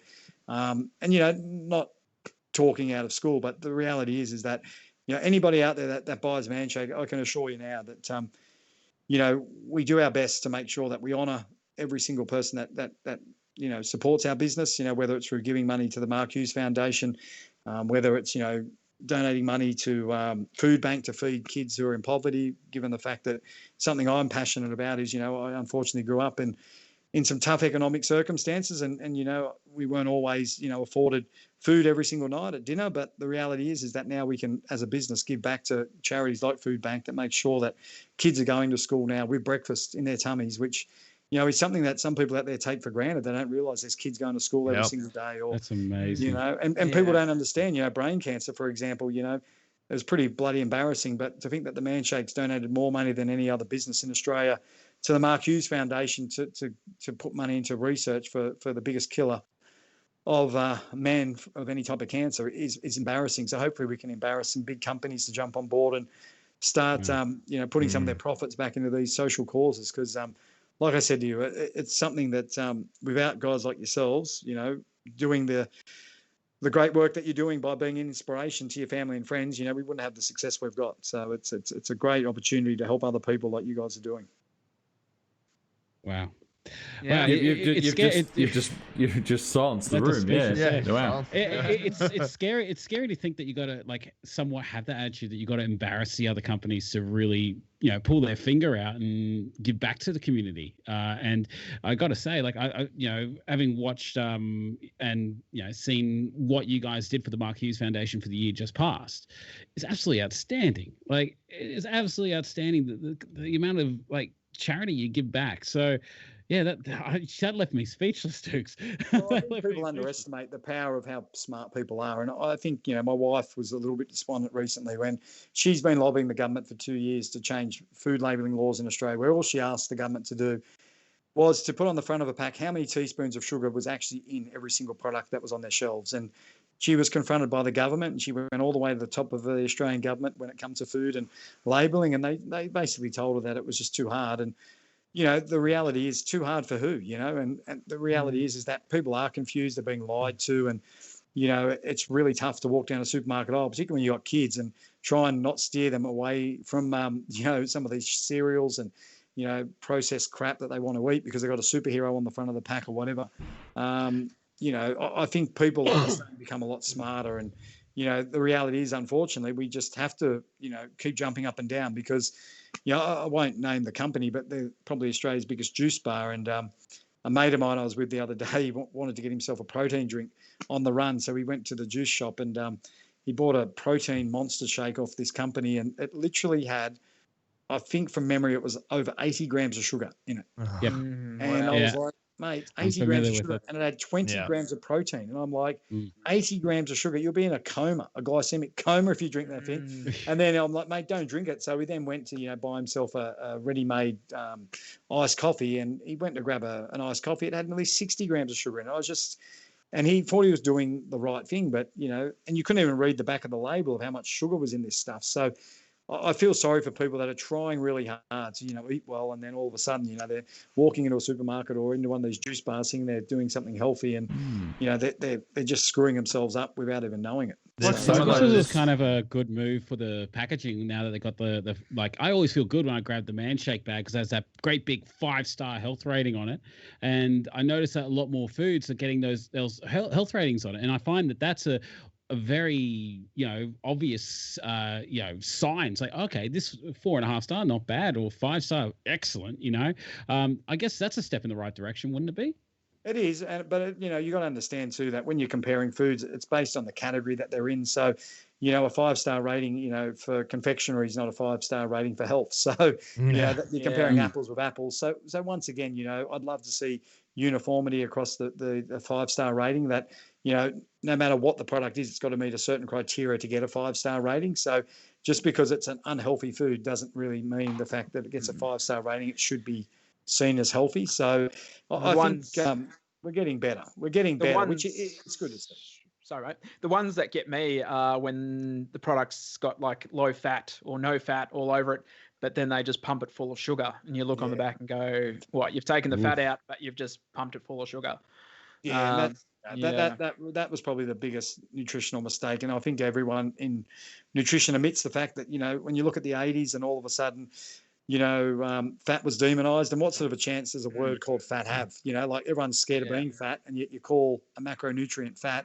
Nobody's going to want to eat that because they think they're going to become fat. It's like eating blueberries. You think if you eat blueberries, you're going to turn blue. Well, you don't. But if you think you're fat, I don't know. I watch Willy Wonka and the Smurfs. So the Smurfs. But the reality is that we all know that fat's been given a bad rap, and when they took out the fat, they had to replace something with for the fat, and they did that with sugar, and all of a sudden fat tastes really good. So once you get the fat out of the product, it was really bland, so they needed to sweeten it up to make it taste better. But we now realize that sugar's a bit of an evil thing if you eat too much of it, so you've got to be really careful, because the biggest thing that sugar really does, apart from put your body into what we call an energy sparing mode, which doesn't allow you to burn body fat, is it elicitates a lot of hormonal response in the body. So appetite is the enemy of anybody out there trying to lose weight. We know that if you can't control your appetite, and unfortunately, once you get a taste of sugar, I don't know about you guys, but if you've seen me at a buffet, mate, lights out. Like I've got people thinking I've got worms when I go to a buffet. They can't understand where I put it all. I must admit, if I eat sugar, I'm as bad as anybody else. I can't stop. It's just it's addictive. I've just got to not put it in front of me, and then I won't eat it. I think once the floodgates open, you have a little bit, and then it's like, I'll have a little bit more, and then just keep going back. Yeah. Adam, we've had a question from one of the guys here. They says, is there any chance that we can get the premixed man fuel that could be made available at servos or supermarkets when people need to have a drink on the go? We did do that, and once again, it was just a time thing for us as a business. We were finding that it was really challenging to sort of put our resources into. We've got a small team, and the reality was it was really, really hard for us to put them into the servos. It's really cost prohibitive, I suppose, want for a better word, and I'm probably going to get smashed around by some of our suppliers. But the reality is, as soon as we're trying to sell stuff that's a high quality product, and you try and put it into service stations and different outlets, unfortunately, a lot of these guys want a lot of margin, and there's not a lot of margin in the product. If you put good ingredients in, it's really tight. So they want their 30% or 40% or 50% markup on their products. And, you know, if you're making a product that's really good quality, by the time it hits a service station shelf, you know, they're selling a protein shake for $8. And I don't know about you guys, but as good as a quality protein shake is, I'm not going to pay $8 No, because people whinge about the price of Manshake when it's $2.25 a shake. do laugh. We're going to pay $8. I had someone, actually, the same guy at work today, the truckie. I said, he goes, oh, how much? I said, well, if you want like 4 big bags for your month, I said, it's $135. I said, that's your outlay, and you get one bag for nothing, basically. He goes, oh. I said, yeah, it's $2.25 a shake. He goes, oh. I said, yeah, that schooner you're having? I said, that's $6. I said, you're getting a meal for $2.25. He's like, oh. I mean, it's got 30 grams of protein, right? So if you do the maths on that, 30 grams of protein, one egg has got roughly, 12, let's call it, an egg's probably, 10 grams of protein or whatever it is. So steak, you'd have to eat a couple of 100 grams of steak. We know how expensive steak is, chicken. So just protein alone, is a couple of bucks, there in itself. You got probiotics, which we know if you go buy probiotics out of a chemist, you're probably looking at $1 a capsule. You got vitamins, minerals, you got fiber. You've got your resistant starches. It goes on and on. So, and it's a food source. So for $2 for an actual nutritional meal, it's nothing. It's insane. It's really cheap. And we haven't had, as you guys would be aware, we've tried as hard as possible in the 8 years not to push the price up. And things have gone up a lot in 8 years. And they have. We've had the drought, we've had the fires. We've tried to look after our farmers, and we've absorbed a lot of the costs that as a result of ingredients going up. We haven't passed them on because we've been conscious of the fact that people are doing it tough. It's not easy out there financially, but to sort of look at it and go, well, a couple of bucks when my mates pay $5 for a coffee. I'll be honest with you, I don't buy coffees, mate. I buy my coffee from bloody BP or 7-Eleven for $1, mate. I'm not buying $5. 7-Eleven coffee is pretty good. 7-Eleven coffee is good. But you look at... Yeah, I agree. Shell coffees are good. They've got new machines out Shell for $1. So there you go. You can't go wrong for $1, mate. Not $5. Unless you go to Railway Cafe. The coffee there is... Oh, yes. Go to Railway Cafe, yes. It's a social experience. That's it. If you're sitting in a cafe, Adam, what coffee do you go for? Mate, I'm not a huge latte person or anything like that. I actually, I'd probably just go a piccolo, probably a piccolo or a long black. Ooh, a long black. I had someone with a dash of cream on the side. I like cream. That's probably another one of my weaknesses. So if I'm going to splurge, I like a bit of double dolloped cream with my black coffee. So there you go. Yeah. Actually, it's funny that you said the Manshake hasn't increased, because every year smokes and beer goes up twice every year, and Manshake has not moved. So we've tried to keep it there. They come in and they say, "What, the schooner's gone up 10 cents?" I said, "Yeah, the government increased. It's gone up 10 cents. 10 cents a beer." I'm like, "Yeah, it's 10 cents." Just thinking about the man fuel then as well. Just before, are you considering any different flavors of man fuel at all? Like I got some originally when I first started, and I wasn't a big fan. Like the flavor, I just didn't enjoy it. The whole idea was really just to bring out a product that gave people a healthy alternative to iced coffees. So, the product isn't the full meal replacement shake. It is an iced coffee offering. So it was really designed to give people a healthier option than an iced coffee. As I alluded to earlier, the Dares and the, a lot of these iced coffee drinks out there, they've got over 40 grams of sugar. Some have got 50 to 60 grams of sugar a serve. The man fuel, from memory, I think it's got less than 5 grams in it. So, it's a stark comparison. It's got over 20 grams of protein. So the reality was it was just a drink made to really give people a healthier option that really liked them iced coffee style drinks. Essentially what I'm saying is, can we have a strawberry one, please? Because I love strawberries. I'd love to be able to sort of, No is the answer. No. Just say no, Adam. Shut up. For those, sorry, Joe. I was going to say for me, I love the coffee flavour. That's my, besides birthday cake, coffee is my favourite. When I very first had my coffee shake, the very first time, I thought it tasted like a Barista Bros iced coffee. And that's what got me. I thought, this is a friggin' iced coffee, and it's a meal replacement. Delicious. So we use real coffee. There is real coffee. It's so good. You got to be careful when you do drink the coffee Manshake that you're aware of the fact that it's got a serving of caffeine in it. Should so, we I was not trying to put- figure that out because I was looking at the label and it's like says coffee certain percent. I'm just like, I wonder if that's caffeinated or So not. And I was just like, Caffeinated. because we had instant. Yeah, should we not put instant in with it either? Oh, you can, but the reality is that it's not something I'd be drinking just before I go to bed at night. It's a coffee man. It's a good way to start the day. Yeah, it's good in the morning. Good in the morning, and it's nice. I get to work every morning. I get to work at 10 o'clock. I make my coffee shake. I get my little super greens and my cinnamon, and then get either a shot of coffee out of the machine or my little instants, and I just shake it up, have it behind the bar. It's delicious. I love it. I see your posts on Facebook, and I like the cinnamon hack as well. It's so good. Obviously helps regulate your blood sugar levels. So good. Yeah, it's a real good glucose inhibitor as well. You thought of a cinnamon donut flavored shake or bar? Shade would love you. No, but as I said to you, nothing's off limits. As I said to you, there we this go. is what we love about our community is the fact that they come up with ideas, and if there's enough squeaking, they'll get some more. Ooh, squeak chat. We got a squeak chat. Squeak, squeak. Jay Grice starts squeaking. I mean, Lloyd, some of the Ooh, sorry. creations that Lloyd has come up with as well, like your Harvest Snap chicken crumb was amazing, absolutely amazing. Like, I reckon my Snickers shake. I think so many guys are always Hallelujah. messaging me going, Snickers shake is the way to go. So Snickers shake is amazing. Yeah. Absolutely amazing. Well, go through. I have Go to bring you in. tell I us. have to bring you guys in over the next. As I said, here, there's some more polls, and the reason we ask people to show us how they shake it is so we can get some ideas. So it'll be great, and it's something that I'll speak to Jess about. It'd be great to be able to bring to life, somebody's actual shake and launch it. It'd be quite a cool concept to do, I think. So, Ooh. you've given me an idea tonight. We might be able There you to go. get Ooh. someone from our community to Stay have their own tuned. shake. Yeah. Stay tuned. I just chat. I want to give a shout out to Craig W. Smith. He said he started the Man Shakes today, mate. Congratulations on starting your journey, dude. And mate, look at you. You come into a live chat with the creator himself tonight. That's amazing. good timing. All the best with your journey, mate. If you need anything, you can hit us up on any of our socials down below. Yeah, Yeah. and we've got let me go over here. We've got where is it? If you're out there in Chatland and haven't already, hit up the Manshakers on Facebook. It's the official Facebook group for the community. The Manshakers, find that awesome bunch of blokes in there.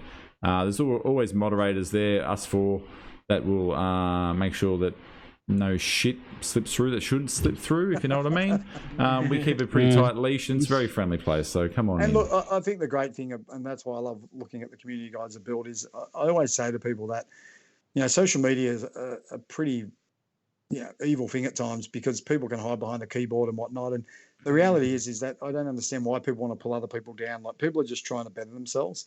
And if you're coming to this community, the reality is that people just want to be better and they want help. And to discourage people and to be negative, it isn't something that serves anyone. It might make yourself feel better because you're not in a good place, but I can assure you, 5 minutes after you've said something negative or whatnot, you're not feeling any better. So I don't think there's a place for negativity. I think you're here to encourage people, and that's what makes me so proud of what you guys have done, is the fact that you're encouraging other people, which is you're pulling people up, you're lifting people up, and I think that's something that we can just see more of in general. I think I've got to say. Yeah, social media is only as good as the people you surround yourself Agreed. with on it. And some people say, like, oh, you live in an echo chamber when you only surround yourself with people who agree on the same types of things as you do. But I think that's really beneficial. You want to be surrounded by people who agree with your views, who have your kind of values and ideals and stuff like that. So yeah, social media, like, always be mindful of who you follow on social media. Like, you might,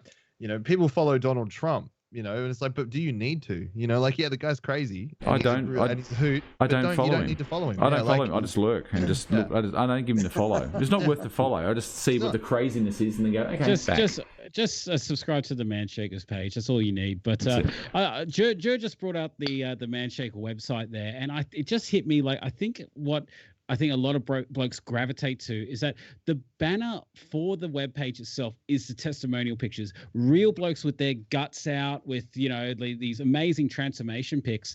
Whereas most other websites you have would be some beautiful stock photo model that's just like, hey, try this. It'll change your world forever. I haven't tried it once. Heaps of chicks and you'll be amazing. Yeah, you'll look shredded. But then there's blokes with man boobs and great big beards, bald heads, and all sorts of stuff, all over the top. And weirdos like this, and weirdos like that, and this guy. Jimmy, get in. And some idiot named Matt who's lost like 82 kilos. I see on every single webpage and bus now. But look at all these legends here on the website. Like, have a look. You should see how much me and Jared get paid to be on this website. It's a mozza. It's an absolute mozza. Look at all these legends. Like, have a look at them. And so many people we know from the Man Shakers too. Like, it's nuts. Like, I can't believe how many people have told me that I have accused me. You'd know this, Ash and Jared probably as well. Like, you're just paid by the Man Shake. It's like, no, I'm not. I'm just fucking care about my health. Mate, I care about my well-being. Honestly, I that's the thing that I said to you earlier. That's the thing that I'm so excited about what you guys are doing because, that's, as I said, we've, when we first started the business, the amount of people that would come to us and say, oh, I'm a celebrity, pay me, I'll lose weight and whatnot. And it's not the right, they weren't doing it for the right reason. So that's why we were like, that was our policy. The reality is that we want people that are real, so, money changes people and it changes, the authenticity of something. So, that's why, I think anybody out there listening to this tonight should jump on board and really engage with you guys because you're doing it because you're passionate. You want to help people, and there's no greater motive in life than that. So, it's quite interesting. It's really, it's inspiring, as I said earlier. So, you're going to have to change your name too, Ash. I mean, the fat guy, I did giggle when I see all the social posts, and I'm like, you're not really fat these days, mate. So yeah, I was Adam, don't make me take off my shirt because you'll still see. I was thinking about that. What happens when you get to your goal weight, Ash, and you run out of content? Like, Not what so. are you gonna do? Not so. One of my mates at work, he just calls me Not So. That's his name for me now. Because I said, he goes, hey, Not So, what's going on? I'm like, what are you talking about, Not So? He goes, mate, that Not So fat guy. I'm just like, oh, Jesus Christ. So, I'm working with Lloyd to do a new logo for that Not So Fat Guy, and eventually the A will just drop out and become an I, so be that fit guy. Thanks to the Man Shake. There you go. Like that. There you go. Yeah, there you go. But Jared, is it about time we do another spin of this wheel? We can do another spin. What are we doing? Lloyd, are we doing your thing here, Lloyd? Yeah. Okay, so Lloyd, take it away. I'm going to award a spin of the wheel to Bill Dykoff this week. He's part of the Man Shakers Strava club. Free to join. Great bunch of guys. We're all just shows all our activity that we do during the week. And look, Bill let's be honest. You just draw dicks all over Melbourne with your walking. That's what you do. Yeah. Whoever's most creative with their. They're trying to find that ring of steel. But yeah, I noticed Bill this week, and quite a few other guys had mentioned to me on how well he's done this week, and he did over 13 hours of walking this week. Jesus. Wow.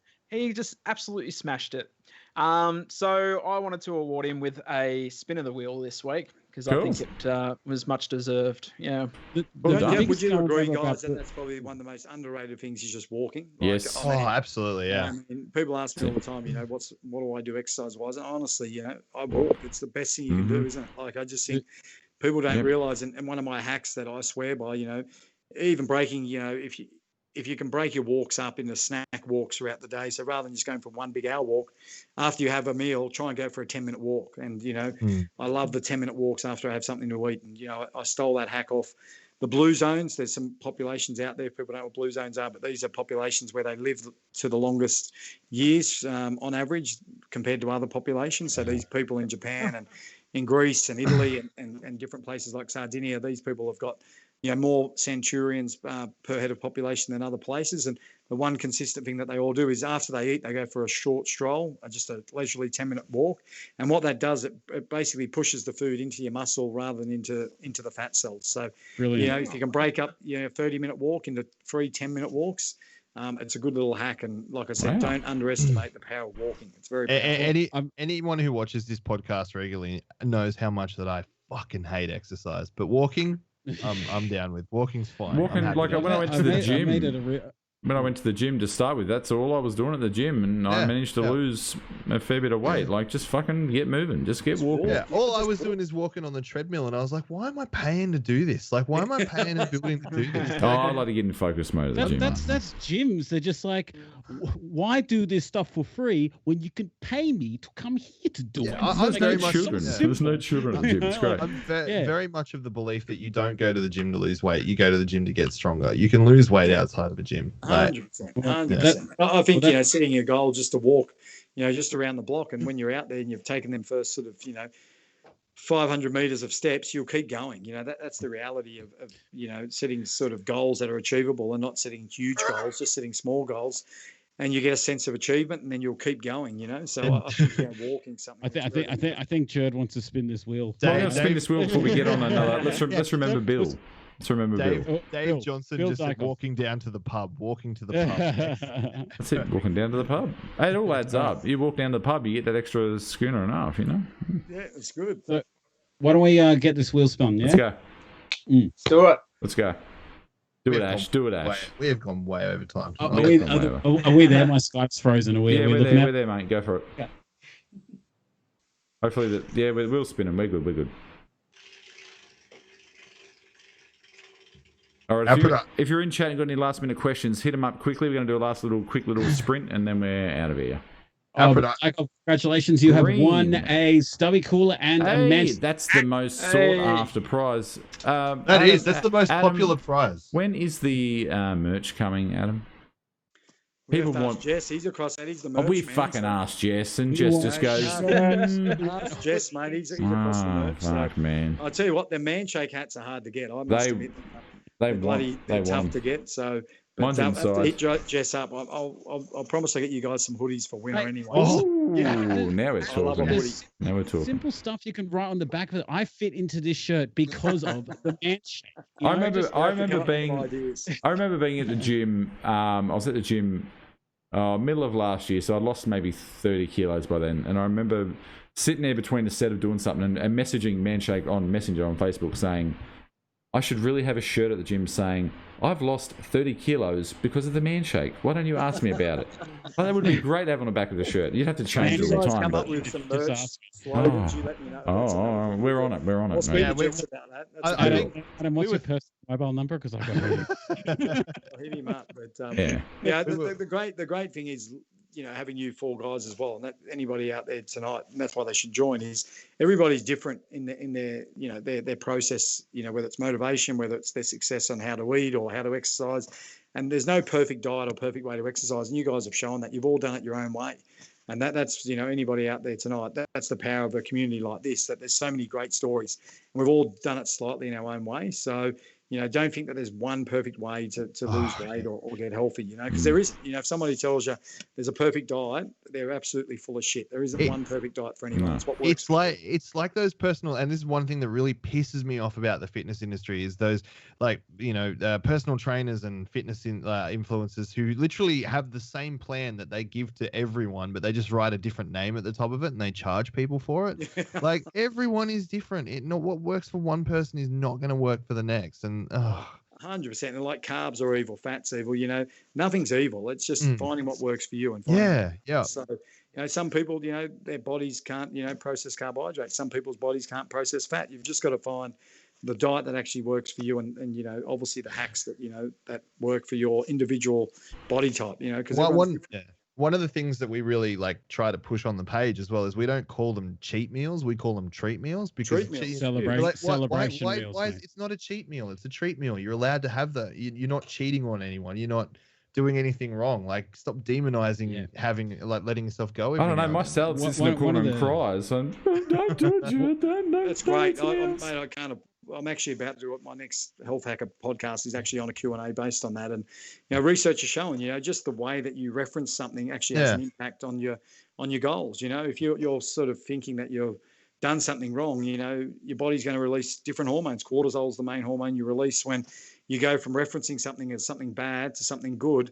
It's a huge impact. And like you said, it's not a cheat meal, it's a treat meal. So something you should enjoy, something you shouldn't feel bad about. Dude said it, chat, so you need to shut up and agree with me. That's true. One of the biggest things about my channel, Dukes, is that I have lost 50 kilos since starting the Man Shake. And every week for the last probably about 7 months, I have had a large KFC Zinger box every week. I call it my celebration meal. I want it every week. I have one of those, and I've still lost 50 kilos. And it really teaches me, and I hope to teach other people, that, by changing your mentality of these meals, not to be cheat meals, because cheat meals infer guilt, obviously. You want to push for rewarding yourself, giving you the opportunity to celebrate your achievements of a good week, and have something good, have something bad, have something you really enjoy, have a few beers. And what's the secret there is the fact that you're not having it every day. You're treating it like a treat. So, that's the key as well, isn't it? That we spoke about earlier. One bad day doesn't make a bad life. Enjoying that treat meal for what it is, it's much more pleasurable. You actually enjoy it. It's something that you have it every single day, and it loses its appeal. So what's the point of having it every day? Someone said it to me. They were like, if you buy a block of chocolate and you think to yourself, oh, that chocolate is so naughty, I can't have that. Chances are you're going to eat the whole block. But if you look at that bar, if you look at that block of chocolate and go, you know what, I could have 2 or 3 squares today. I can have 2 or 3 squares tomorrow. I can have 2 or 3 squares the day after that. You're not going, if you make it normal and okay for you to have that, but in obviously moderation, you're not going to, and you don't guilt yourself and you don't demonize it, you're going to have a whole different outlook on that food. And you're not going to think, I need to eat that entire block of chocolate in one go. I can't have it. I can't have it. No. If I've got it there, I will fucking eat it. Yeah. See, I've changed a lot, but if I know there was Hello Top in there, I had 3/4 of the tub last night, and I polished that bad boy off after dinner tonight. If there's a block of chocolate in there, it's gone. I'm not going to eat it. I have a block of chocolate, and it's been in my house for almost a week now, and I've just been having 1 or 2 cubes of it a day. And I'm you're just edging. You're just edging that chocolate. No, I'm just. You're just waiting for those advent calendars to come around. Yeah, but I put my chocolate in the freezer, so that's a different story. I think your identity of who you are and the stories. The reality is we tell ourselves stories every single day, who we are and what we are. And, you need to really reprogram the stories that you tell yourself on a daily basis, and ask yourself one important question. What would a healthy person do? Would a healthy person, go and eat KFC every single day? Of course not, and, that's the great thing about what you guys have done with your health journey is that you've changed your narrative, you've changed your story. And that's, something as simple as getting a small win at the start of the day can change your life. So you win your morning, you win your day. So, you get up in the morning and you do something healthy, whether it's have a shake or go for a walk, then you're more likely to actually follow that up with other healthy behaviours for the rest of the day. And that ends up being a good result, because then all of a sudden you want to be consistent. You want to live up to the story that you're telling yourself, that you're a fit dad, that you want to set a good example for your kids. And, you want to enjoy your life. And then you'll act consistently with the stories that, you're telling yourself who you are. So well, I got to say, you live up to the dead set legend status that I had built up in my own head. I was like, I bet he's a legend. And you just you've blown me away so many times tonight. So Ash has been fangirling all week. I'm so nervous. I'm so nervous. I've been just as nervous and excited. As I said, I really kept a distance deliberately because, like I said, I really listening to know that, these guys are just, absolute legends. They're doing it, through passion and wanting to help other people, and, they're not getting rich out of doing this, and they're helping so many guys. And, as I said, I can't thank you guys enough for the amount of people, that you guys have inspired. I can tell you now, you'll never really appreciate it, I don't think. Just, losing my best mate, as I said to you, sitting there at that funeral with his 3 daughters, they were all under the age of 6 at the time, and seeing how devastated they were. And, the sad reality was, if my mate had made better choices and didn't numb himself with food and didn't, eat too much when he felt bad about himself, he could be, at his daughter's first Holy Communion, which we're going to this weekend, ironically, he can't be at. And, all he really needed was, blokes like yourself to probably tap him on the shoulder a bit earlier and say, look, mate, I can help you. It's not helpless. You can lose weight. It's not that hard.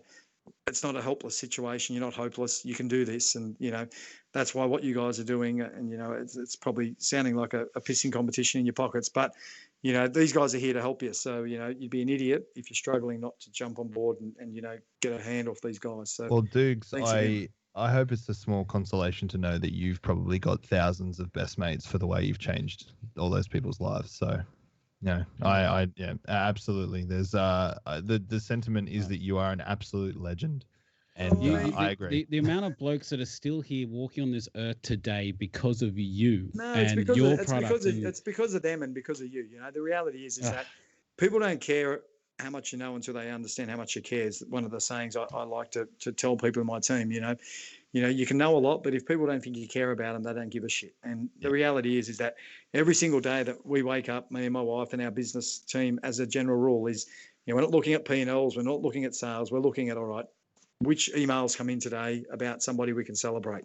And, the reality is that, because of people like yourselves, we get to celebrate them a lot more often because people trust people like themselves who have been there and done it. And that's the thing I'm emphasising tonight to anybody out there, is that just like Tim, Ash, Matt and Lloyd, you can be the inspiration for other people as well. You just need to start. So if you're thinking about starting, you don't have to use our product. Like I said to you, we're not here to sell you anything. We're here to provide you with information, inspiration and education to take them first steps. And you know what, if you want to use the shakes, go ahead, buy the shakes. They'll help. Of course they will. It's a great product. But do you need it 100%? No. You just need to make your mind up that you want to make a change, and you can tap into some really smart blokes here who have done the hard work and done it themselves. So once again, guys, as I said, you don't need to thank me. I want to thank you for the opportunity tonight to come on. Just take our praise, dude. Just take our praise. Just stop throwing it back in our face. Just stop being ungrateful. We're trying to tell you we love you. I'm very grateful for what you guys have done. As I said, he's done it again.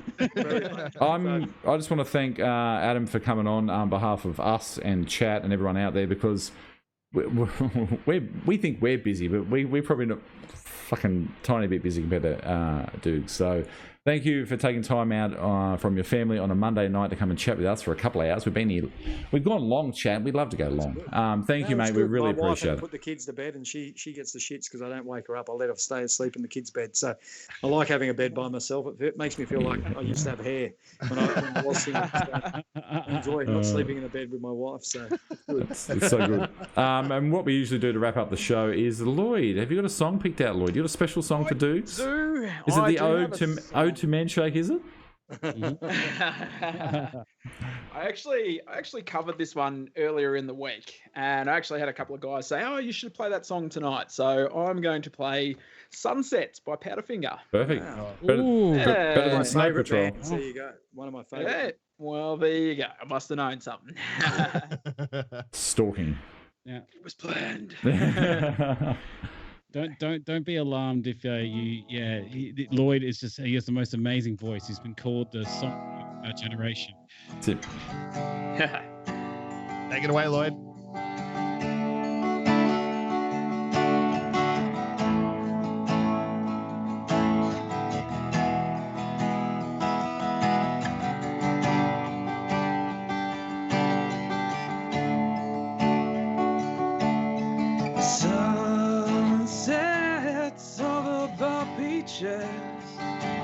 From now on,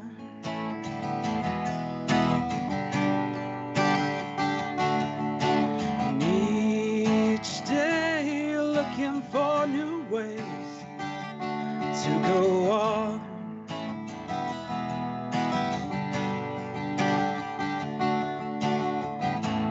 Maybe I should drop by, maybe I should have called.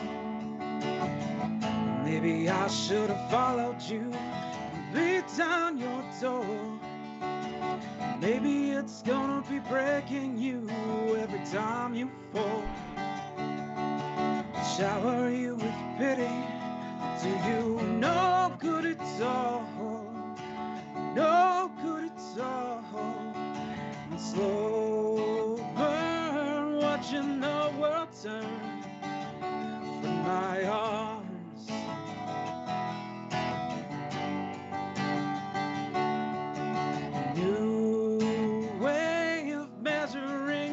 Day until it's gone.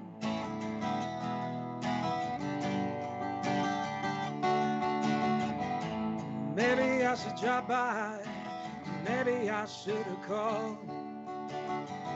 Maybe I should have followed you and beat down your door. Maybe it's gonna be breaking you every time you fall. Shower you with pity, do you no good at all, no good at all. Wow. Wow, that was amazing. outstanding. That's honestly that's probably one of the highlights of my week. That was incredible. That was. Oh, thank you very much. That was amazing. I get jealous when I see I've got a ukulele. So Thank you. that so was much amazing. for joining How us, Adam. talented is that? That's so good. Oh, Lloyd, thank you so much. Aren't talented people just the worst? They're the worst. worst. And you can sing. That's incredible. Man, Yeah. That was I reckon that was better than I'm gonna next time I see him I'll have to tell old mate from Powderfinger we got to have them play for us before we played in State of Origin. They actually come and did a private concert for us, and I can tell you now, mate, Lloyd, that was as good, if not better, my friend. That was amazing. Wow. Thank you very much. What a Very compliment. much. eat your heart out, Bernard. Eat your That heart was out. amazing. Yeah, Bernard, that was incredible. There you I go. tell you what, Adam, you give compliments better than any bloke I've ever met in my life. I mean, look, I think that's, if I can tell anybody anything, is the fact that be grateful. It's really easy to sort of wake up in the morning and look at what you don't have, and I can wake up in the morning and go, when I look at myself in the mirror and go, shit, you got no hair, you're getting old, whatever. But I honestly get out of bed and the first thing I do is I wiggle my toes and I go, you know what? Thank you for the fact that I can walk today. Thank you for the fact that I can get outside in the sun. I can move. I've got healthy kids. I think the greatest gift that we've got is our health. And every single morning I wake up and I'm still breathing. It's a blessing. So I'm just very grateful for what I've got. And I don't focus on what I don't have. I try to really focus on what I do have. And I think anybody out there, as I said, pull people up. You make other people feel good. You're around people that feel good about themselves. You're going to feel much better yourself. So who wants to be around sad sacks? So That's it. what I tell my kids, no one wants to hang around a whinger. No, it's funny how I was we going hang around Jed enough. No? We yeah. So I finally got one. so funny. Come on. Goodbye, fun. Tim. See you, Tim. I was going to say it's funny you say that, Dukes, because I know that when I was at my biggest, you get a little bit angry with the world. You do get a little bit angry and I think you get back what you're giving out. So people see you walk in a room and they look at you and they go, "Oh, please don't sit next to me. Please don't let that big sweaty man sit next to me." But I think then I know me personally, once you get healthy and you feel better about yourself, and then you're radiating more positivity from yourself, and people realize that, and whether they're treating you better because you're like a normal human, or that you're giving out that energy, I think it's something that's understated a lot. You'll feel better about yourself, and in turn, people will probably treat you a little bit better. It's amazing. Yeah, I think you got to be kind to yourself, though. I always say to people, love yourself like your life depends on it, because it does. You've really got to be respectful of yourself, and don't be. It's easy to be hard on yourself. Like we touched upon earlier. You have a bad day, you fall off the wagon with your diet, or you're not where you want to be in life. Just reassess and be kind to yourself. Life is tough. So we all make mistakes. We're not all perfect, and I've yet to meet somebody that is perfect. So, and it is easy to be negative, and it's the easy thing to sort of gravitate towards other people who are negative when you're negative as well. Yeah. And to pull other people down. I use the analogy all the time when I speak to kids who are struggling.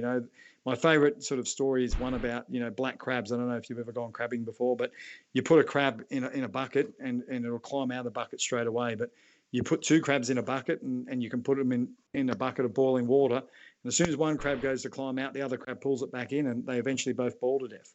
And, unfortunately, people who are struggling in life are very much like that as well. If they're in a shit situation, if you're trying to get out of it, they'll drag you back down. Wow. It's something that's a fantastic analogy. And it's the truth. Mate, I used to go crabbing with my dad, and he used to say to me, "Look at this crab. We'll catch one. We couldn't keep it in. And then the next one would jump in, and mate, sure enough, they wouldn't get out." So, it's sort of, don't allow other people to define who you are.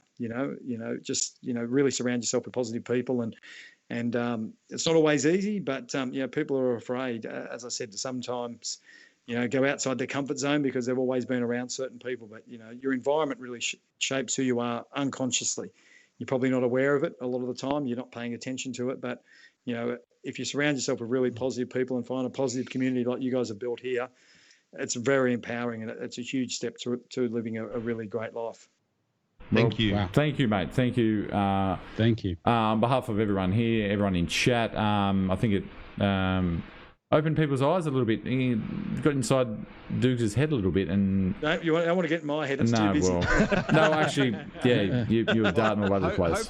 Hopefully, we can have you back on again at some stage. Mate, it'll be an honour, as I said to you, absolute honour. As I said to you, it's you know, as I said to you, I'm all about surrounding myself with positive people and people that want to do good. And you know, as I said to you, we've been together for a few hours tonight, and it's absolutely, you know, to hear Lloyd sing tonight and to hear the insights from you guys and you know, to watch your stories has been inspirational, and it's a pleasure to be on here tonight. And hopefully we've inspired one or two more other people, not to go out and buy shakes, but just to go out and try and be a little bit better tomorrow and live their best possible life. That's it. Thank you. So here's a challenge for everyone out there. Go out with a big smile on your face first thing in the morning and just pay it. Say something nice. Say something nice to someone unprovoked, you know? Very nice. Go first. Say hello to somebody. I freak people out all the time when I'm walking past people and I say hello. It's so funny. It's a game I love to play. But, you know, these days, you know, people are a bit like, what's this bloke want? How you going, mate? You having a good day? People shit themselves. It's quite hilarious. And it's just a hello to somebody first thing in the morning can really change their whole day, because some people don't feel like they're being seen or heard. And like Matt said earlier, you know, that sometimes when you're living in a body that you're not comfortable in, you know, you're trying to hide and you're not comfortable. And, you know, if you see somebody that is a bit larger, you know, go up and say hello. And, you know, that they'll really appreciate the fact that somebody's noticing them for the person they are, not just because of, you know, how much space they might be taking up. It's amazing. Absolutely. Thank you. All right, we're gonna on that note, we're gonna end it. It's been one of our longest shows ever. So there we go. It flew fucking by though. I'm in this 45-degree studio, and I'll tell you what, it's just flown by. It's amazing. All right. Imagine how hot you would have been 12 months ago, mate. I would have gone through 4 shirts by now. That's what I mean. It's nuts. So that's why I say if a man shake's cheap for $2, you don't have to spend all that money on washing. That's it. Do you? That's it. Hey, up there. Not just a hat rack, my friend. Not just a hat rack. There we go. All right. Take it easy, guys. We'll catch you. Thank you, guys. Absolute pleasure, and look forward to doing this again soon. And as I said, looking forward to the new year and getting you on some of our channels as well. It's something we're excited about with the Health Hacker and some of the Manshake podcasts we're going to do. We're going to have all you guys on. So looking forward to sharing your stories far and wide and hopefully inspiring other guys just to do what you guys have done, and that is to change their lives. Amazing. Well, exciting stuff coming. New flavours coming too. Exciting stuff's coming. New flavours, mate. I promise you. Coming. As soon as we get over these supply issues, we're getting all the orders out. I cannot wait for this new flavour. And as I said, you guys asked, and we have delivered on the flavour you wanted. It was a unanimous vote, and can't wait for that to come out in the next couple of months. Strap yourselves in. I'll take 1 pallet, please. Yes. All right, let's go. Good night, guys. All right, see you. Adios. Every single one of you. There's absolutely nothing that you can do about it. Bye, guys.